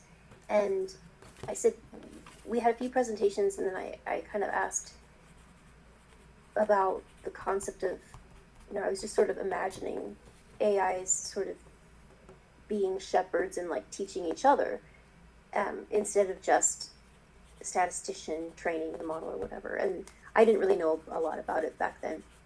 And then the guy behind, and then a bunch of the statisticians were kind of poo-pooing the idea and saying like they didn't, wrinkled brows and what. And then the guy behind me actually stood up, the young kid, and said, "That's what my next presentation is actually on." And he was researching about it. Yeah. I was like, good, because I thought I was getting kind of like, pushed aside, like, that's not a thing. What are you talking? Be quiet, youngster. And then, the next presentation is on that. And I was wondering, couldn't you kind of characterize it as a culture of AI for that interaction, sort of like models training like that? That could be considered culture for these, agents or whatever. Yeah, I think that's that would be an interesting idea. I know that they're like, I think people have done some work with like agents and like training other agents, or like, there are a lot of things of like tutoring agents, or tutoring agents at different levels of development. So like you have some people. This is a long time ago. I remember seeing a talk on this where they were like doing rounds of tutoring for agents. So they would teach them certain things at certain times, and it wasn't really developmental. It was kind of like, you would put them in a school setting and you would teach them something, and then they'd go and do things in the world and come back and you teach them something. And then, you could do this with agents, more experienced agents teaching less experienced agents.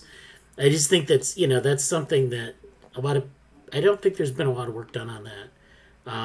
That there has been like auto tutoring and things like that. I think there's also auto curriculum, which is in there was a workshop, I think, at NeuroSim or somewhere. It's an emerging field, and I'm not really familiar with how people do that, but yeah. Oh wow! Because then it'd be like treating each agent as sort of a person and passing on culture in a way, maybe? I don't know. Well, yeah, it's but the idea is that you're passing on these traits or these practices. Oh, okay. Right. I'm trying to make it align as much as possible with our kind of quote-unquote culture, and I think it might work. Yeah. Yeah, it's like, you would have something that the agent does, and then, it's like, instead of saying it like having, a fitness criterion, I guess it is like, what is, there might be a fitness criterion, or it just might be that you have a bunch of agents doing things, and then they kind of get exposed to those things, and they have to decide from that variety of behaviors what to imitate.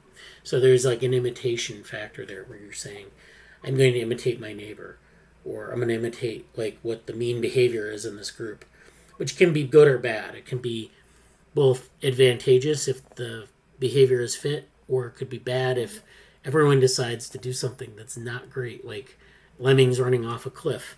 You don't want to do that necessarily, but it's hard to break out of that if that's all you're exposed to. So, well, and what about those like implicit parts of culture, or sort of punitively enforced culture? Like, how do we like make it, the model kind of fit with those two? Anyway, just questions. Oh yeah, definitely.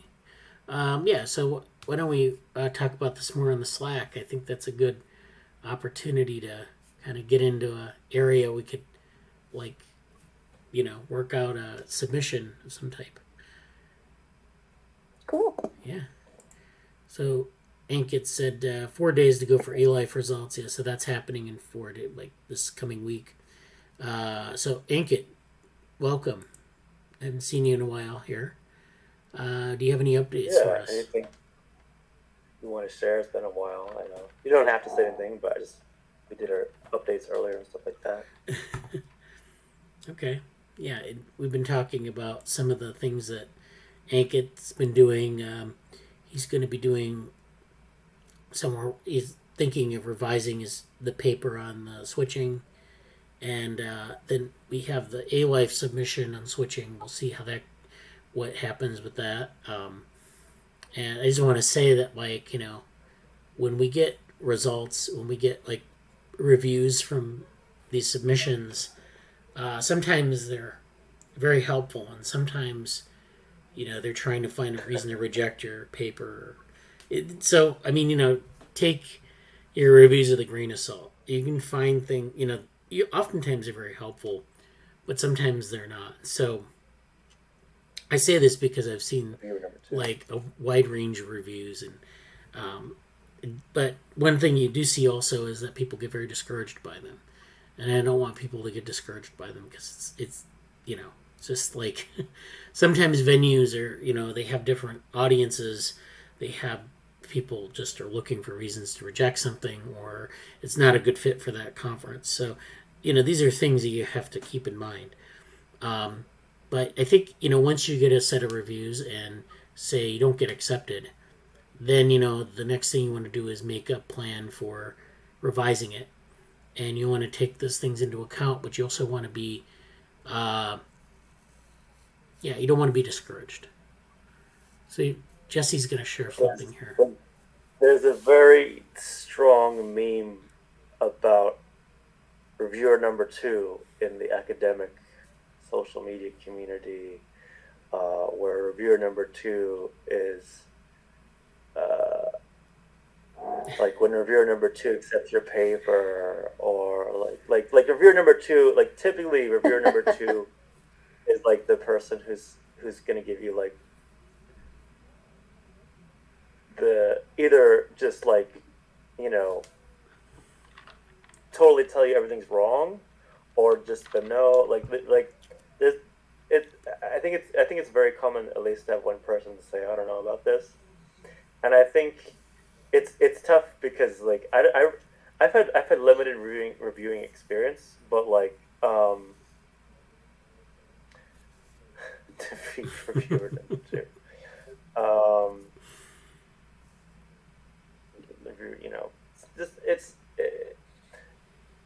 It kind of seems like I don't know, Bradley. I have a general question for you, like when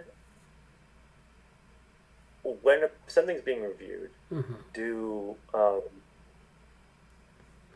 is there a set number of reviewers given to the topic, or is it more like we need a set number of kinds of reviews, like people who have positive and negative reviews about it? Because I know it's mostly like history reviewers, but I don't really know how that works. Well, usually for conferences, they usually have a pool of reviewers, and you were on the CogSci reviews, so you know kind of how that works. They'll get a pool of reviewers. They'll send them they might have like some interests, and then they'll send them some submissions, and they have to like turn it in by a certain time. So, it's not. I don't know if there's like a set. They try to find. They don't really know who's going to be adversarial, who's going to be like, okay, because that's the way it tends to go, right? Like, you get different styles of reviewing, but it's like you do tend to get like this is why it's so imperfect, because you get like maybe 2 or 3 people, and you're not really for journal articles. They try to find people. They go out, and sometimes it's very hard to find people. They have to go through like 40 or 50 people to get someone. Seriously, it's not. But this is somewhat imperfect, and this is actually why they've come up with this idea of post or pre-publication peer review, where people put something out as a preprint, and then there are these platforms where you can submit your preprint, and people will go and review them, because preprints you can review them, but it's not automatic. And some of these platforms that they run, where you can do this explicitly, people join so that they can review papers, or that they can see papers coming out, and they can leave comments. Twitter might be a place where you see comments on it. But it's really something that's hard to get people to really solicit good comments because they have their lives and they don't have time to read every paper. So it is a bit hard to get full attention on it and get a really thoughtful review. Yeah, so there's we need to sort out a time where we can execute our improvement plan. Yeah, that's from Ankit. Okay, yeah, so that's something kind of. Yeah, that's about Ankit stuff. Yeah. Okay, yeah, good. Thank you, That's Ankit. what's out there is So he's gonna do that. Yeah. I had one idea about the review stuff. I think some of the better places also are offering kind of a because when I was at the Cogside thing, they asked, how comfortable are you as a reviewer about this topic? So I think there's maybe some. I think some places are implementing certain trying to find. I would imagine if I was organizing this, I would try to find reviewers and then find them in general, and also try to weigh reviewer. Not all viewers may be equal in terms of both their domain knowledge and also obviously you can't really ask this for somebody unless you know them. But how much of a stickler are you going to be, and are you a stickler for good reasons like technical merit or accuracy, or just because you want to give people a hard time? That's tough to know. And also it kind of depends on the venue too. I was at a smaller event. I don't know if it was New York Celebration of Women Computing in the past or not, but at a smaller event, it's kind of I was asked to review some things that were more hey, is this does this seem okay?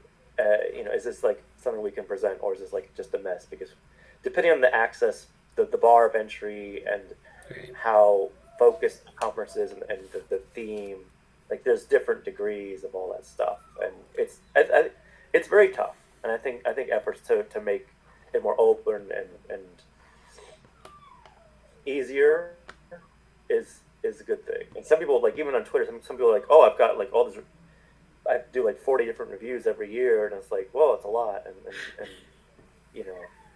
I think it's definitely a murky area of, I guess, academia, but it's beyond academia too. Yeah. Anyhow. Yeah. Okay. Well, yeah, that's good. Does anyone have anything else they want to mention? I'm gonna probably go into one paper before we finish today, maybe two. Okay. Let's see. So I'm going to share my screen, and I want to go through. Let's see. Nope, that's not it. Okay. So yeah. So this is the 6 views of embodied cognition paper we mentioned earlier. This is Margaret Wilson.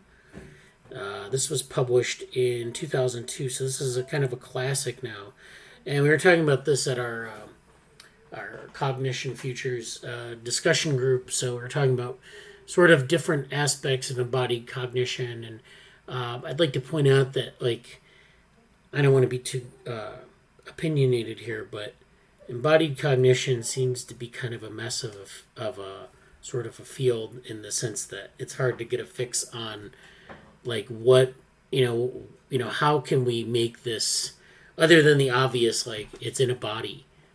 What is the precise definition of embodiment? How can we understand it better? And I'm not trying to be mean, but this is often something I've run into where there are all these, when you have 6 definitions, it's kind of you're getting a little beyond a very tight definition. So there have been a lot of definitions here, but go ahead. Oh, sorry. I think yeah. I was gonna say, I think it's also particularly tough when the definition, I think I kind of see the de facto definition, as in in reality, embodied cognition is basically just saying, well, this isn't that other thing, and that other thing is this concept of totally disembodied cognition, or the brain in the vat kind of stuff, and it's well, we're not that, and I feel that's good.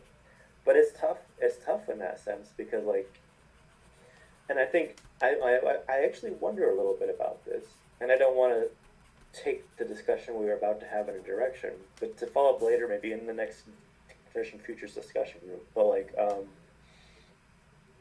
I wonder if kind of the definition might have to be, I don't want to say rebuilt from the ground up, but like there may be other ways, and I'm kind of thinking about it in terms of the tracking stuff I mentioned, but like there may be ways to like the framing of it itself may have to be adjusted a bit to maybe particularly in terms of like some. I think there's the missing element of the methodology and other neurophenomenological considerations, let's say. Yeah. So to come back to that later, I'm happy to go over the paper. So yeah, and I'm not like, I'm not saying that. Well, it is kind of a mess because you have like a lot of different kind of people coming at it from different angles, and the one insight basically is that the body is important. You can offload things.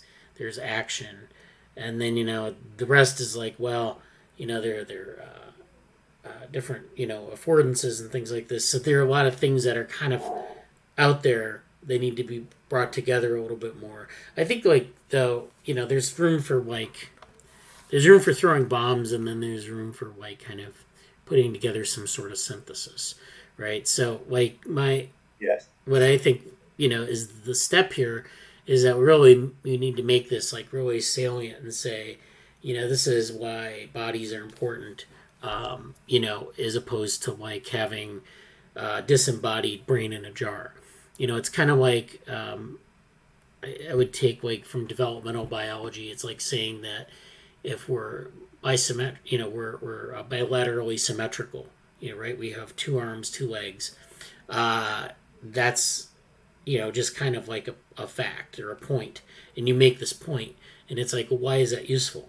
And it's like, well, there are different biological reasons for symmetry. There's different there are like 4-fold and 6-fold symmetries and 8-fold symmetries.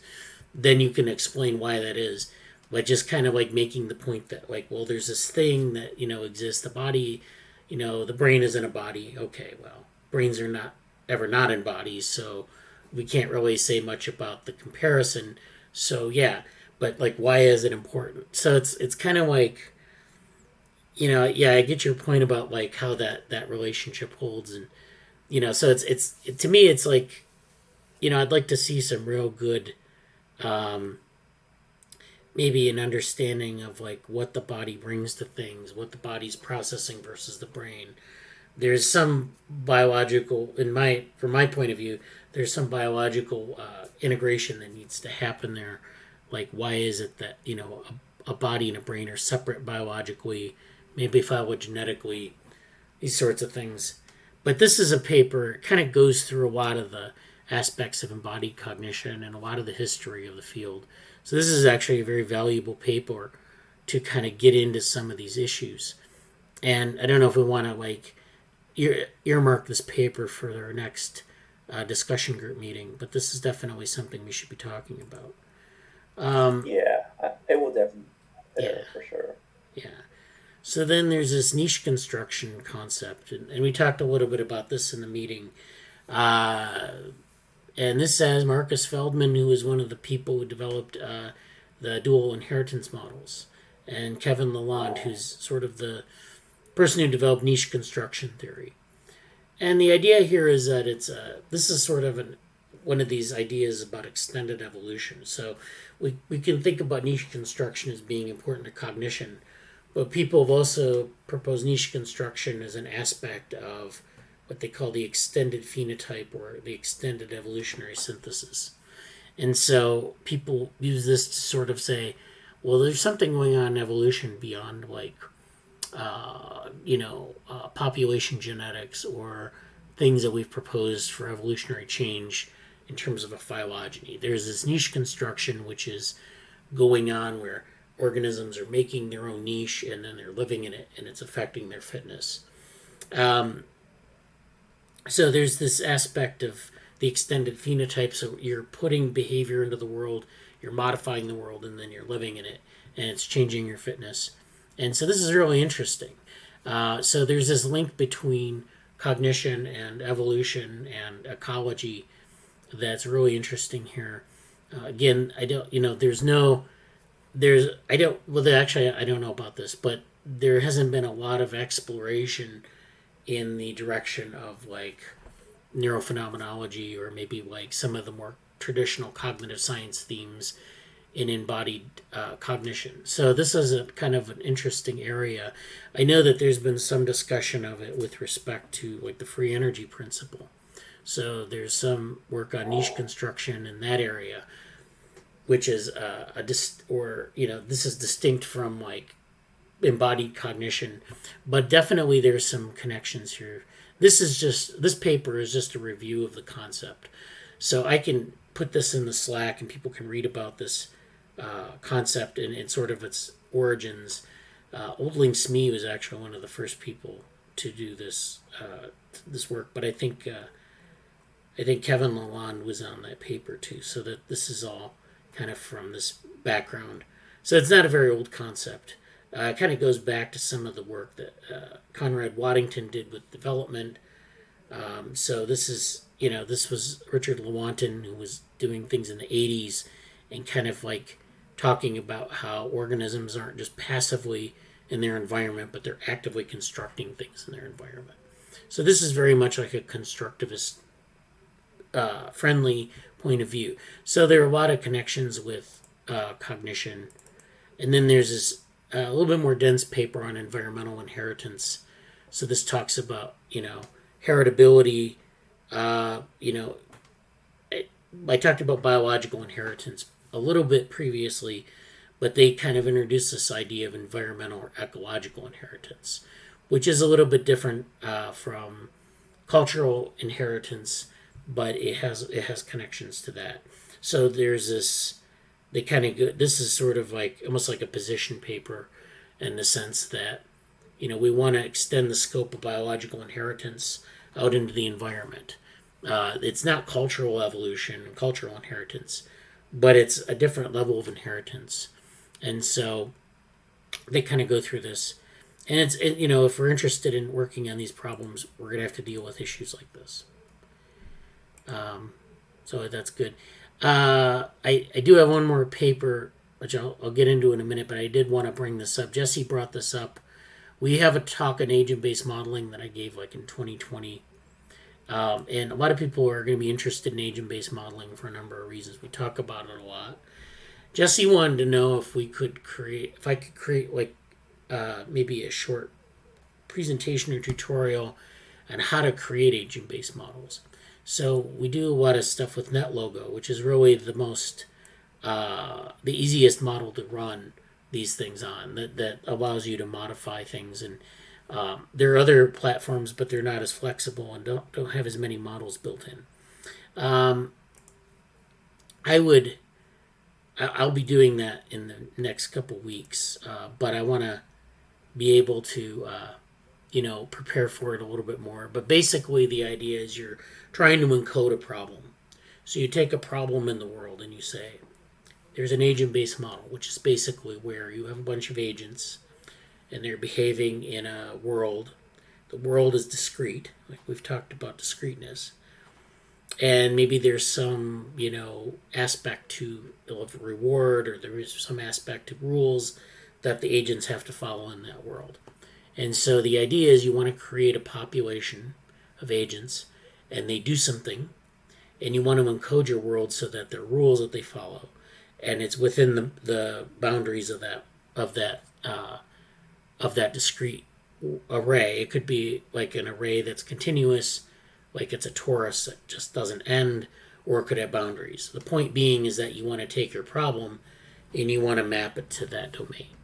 And so it's easy to do if you have done it before, but it's not so easy if you've never done it. So I'm going to go over that in the coming weeks. This will be, I think, important to the GSOC projects, but also to people who want to do modeling and think about this.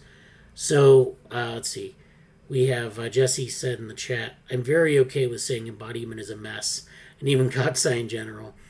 Blake Matthews, that's a person, I guess, that's doing something in this area. I wonder how Chimero's synergies fit with niches. I don't know. Blake Matthews is one of the co-authors on that paper the papers you mentioned with the other two. Okay. But like, I feel like I know him from something else, and I don't know. Like, I don't know if I talked to him or something, but I was just surprised. His name rung a bell. So anyway, Okay. that's it. Well, yeah, I didn't notice that. I didn't notice his name on there, but sorry, Blake. But yeah, we'll have to. Yeah, sometimes if you look into people's work, you find really interesting things. I don't know anything about the connection between synergies and niches, but that's something, again, sometimes people come up with similar ideas and they're kind of in the same vein, but they give them different names. So I don't know. We'll have to look into that. Then Erin says integration into the environment, actualization equals embodiment. Maybe use medically recognized non-sensation of brains as examples. And then Jesse says we will eventually dip more into Chimero's synergy stuff down the road in Cog Futures. So that's good. And again, we also want to turn our attention back to the agent-based models and sort of the mechanics of that, because I think it's useful if people are interested in modeling in general, how you go from like a system in the world to modeling it. A lot of times you have to make assumptions about things. You say, what's most important about this? How do I put it into, like, how do I make rules that encompass something like, a neighborhood of people who are moving around? How do they decide to do things? Or you have like a world where people are making decisions about things, how to travel from place to place. You might have a model of migration where you say, there's this grid where people live, the agents are people, and then the agents have simple rules that they follow, which isn't a brain, of course, but they follow rules and they move around. And so, what are those rules? Are those rules all encompassing? Do they cover every contingency? You can see where there's actually an AI ethics aspect to this, because in an AI ethics aspect, you might say, well, we assume that people are maybe objective, or we assume that they make, maybe one of 3 decisions, whereas they might make one of 20 decisions, or they might not behave like as we expect. They might not behave rationally, or, they might do things that are, maybe spur of the moment. We don't know any of that. So we have to think about those things more deeply. But again, we'll come back to that. So let me do this final paper. Let me go to the Fermat's library. Okay. So this is the one that I wanted to cover. And this is a feedback control principle common to several biological and engineered systems. And this is from, these authors are in Cold Spring Harbor Lab. So this is sort of a quantitative biology take on this. But I think we talked a little bit about feedback in the Cognitive Futures group and how feedback can be, we assume feedback, and maybe we shouldn't assume feedback in every case. So, it's one of these things you should be a little critical of when people say feedback. Sometimes it's a very qualitative thing, and they kind of think it's feedback, but it may not be feedback. So we have to be careful when we say feedback, or when we think about things as feedbacks, because they're very complex. And maybe we don't have that kind of structure in our system. But in this paper, the abstract reads, feedback control is used by many distributed systems to optimize behavior. Traditional feedback control algorithms spend significant resources to constantly sense and stabilize a continuous control variable of interest. In other words, they try to maintain a state. So like in a homeothermic organism, body temperature is regulated by feedback. It's what we think of as homeostasis. It's like one of the core examples of that. That variable is, or that system is regulated by fluctuations in the environmental temperature, fluctuations in, internal state. And that temperature is, it tries to maintain that temperature. Sometimes it isn't as successful as it could be, but it always returns to that temperature. You could have like vehicle speed when you implement cruise control. So, cruise control keeps the speed constant depending on whether, what kind of a surface you're driving over, or whether you're turning, it tries to maintain that speed. So that's what we mean by trying to maintain stability. And there's homeostasis, then there's allostasis, which I won't get into. But so this is just the basic relationship between like a homeostatic box and some feedback to that box from the environment or from the internal, other internal mechanisms in an organism or in a mechanical system. By contrast, discrete event feedback, which is a server acknowledging when data is successfully transmitted, or a brief interaction when an ant returns to the nest after a successful foraging event. So these are discrete events. So these are things that you encounter one at a time. This isn't continuous information. With temperature, the notion is that this mechanism that maintains temperature in the body is constantly monitoring the temperature outside or in other parts of the body, at body temperature in general. It's monitoring the current state, but it's doing this in a continuous way. In some cases, though, you have these discrete events, and so discrete event feedback is a bit different. It can reduce costs associated with monitoring a continuous variable. So monitoring a continuous variable takes a lot of information processing and energy. Discrete events are rarer because they don't have to be as densely sampled. So you can have discrete events maybe once every minute, or once every 30 minutes, or once every so often. Depends on what your system is doing. But it reduces the cost associated with this monitoring. I mean, you can even imagine, if you think about yourself, if you're constantly monitoring something and trying to get a continuous assessment of something, some situation, it takes a lot of attention. But if you have something where you can go and you can check it once or twice a day, and that's what we would call discrete feedback, that's a lot less costly to invest in checking on that. So that's something that, just putting it in your own experience might help to understand that. But in any case, so we understand this difference between continuous and discrete. There's a cost associated with monitoring this, and it's, it depends on how that kind of has an effect on how things are regulated. Optimizing behavior in this setting, in the discrete setting, requires alternative strategies. So you don't want to have that continuous, you don't want to have the same strategy that you have in the continuous state that you have in the discrete state. You don't need to have the same control strategy for that. So in this paper, they're studying parallels between these different types of control strategies, discrete and continuous. We found that the two common engineering rules, additive increase upon positive feedback and multiplicative decrease upon negative feedback, and multiplicative increase, multiplicative decrease, which is going on at the same time. So these are actually, I guess there are two rules, but they're combined in three ways. So there's the additive increase with positive feedback, multiplicative decrease upon negative feedback, and multiplicative increase, multiplicative decrease together. So they're acting together. Now, a word about positive and negative feedback. So positive feedback is when you have something that is like reinforcing. So positive feedback is where you have something that you check something, it's, maybe on target, you say it's on target. Or if there's a process where you have feedback, it's like a growth process. Growth begets more growth. It's like there's a growth signal that sends a feedback to say that we're on the right track. Let's do more of this. So, I mean, there are different ways that positive feedback can work, but it's basically maintaining the same sort of strategy for regulation. So it's like, keep doing what you're doing. Negative feedback is different. Sometimes it's an absence of feedback. So negative feedback can be like there's no feedback at all.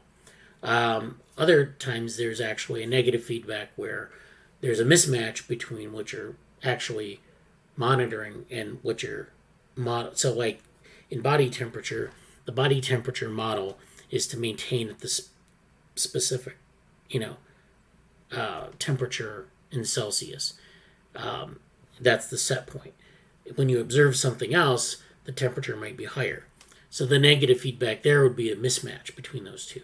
So then that negative feedback would lower the body temperature, so it maintain, or lower the process by which body temperature is maintained so that the body temperature overall can be maintained.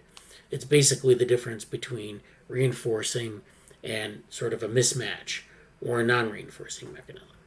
I know that negative feedback is a little hard to get your head around because we're so used to thinking about positive feedback. But so these three things are used in diverse biological systems. So they're talking about, regulating foraging by harvest or ant colonies, maintaining cell size homeostasis, which means cells grow to a certain size after division and then they stop. So when do they stop growing? That's the question. And so cell size can be variable, but there's this homeostatic process governing it. And then for synaptic learning and adaptation of neural circuits. So when you're learning something, how do the synapses remodel? They don't just remodel at random. They have to be very highly regulated. And this has a lot to do with feedbacks between what's been learned, what's optimal for going in the direction in which you're learning things and so forth.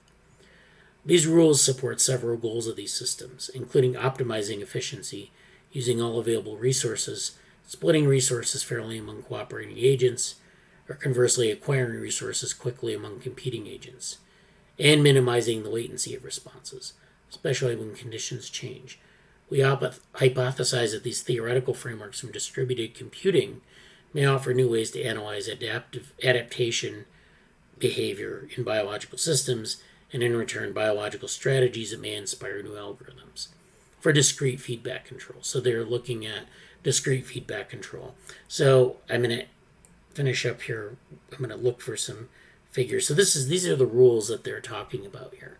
So you have an additive increase, which is just adding your R and your I, which are your two variables. Basically, let's see what the notation is here. I'm not really getting it. Oh, okay, here it is, I think. Transmission rate is R. A variable control of interest is actually R, which could be transmission rate. So R can be different things in different systems. And then I is this increase, or the I is actually... not really sure what I is. In any case, you have this control variable of interest plus I, that's the additive increase. A multiplicative increase is this R times I. So it's like the difference between adding and multiplying. R minus D, which is this a different parameter. I guess this is increase and decrease, I and D. So R minus D is additive decrease. And then R times D is multiplicative decrease. So I guess the decrease would be like something like a fraction of 1. So it would be like a decimal, 0 point something, which would, if you multiply it, it allows you to get a smaller number. But the point is that basically you have this control variable and they're laying out these very simple mathematical rules. And then it has to satisfy a condition of being larger than 0 or smaller than, I guess it's larger than 0 or larger than 1 or smaller than 1 or smaller. You can go through these. There are different ways you can set this up. And so then they go through their different systems and they have these different attributes. So is it efficient?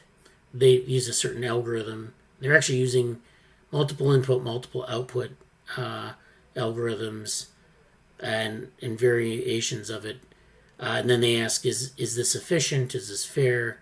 Does this allow for competition? Does this allow for latency?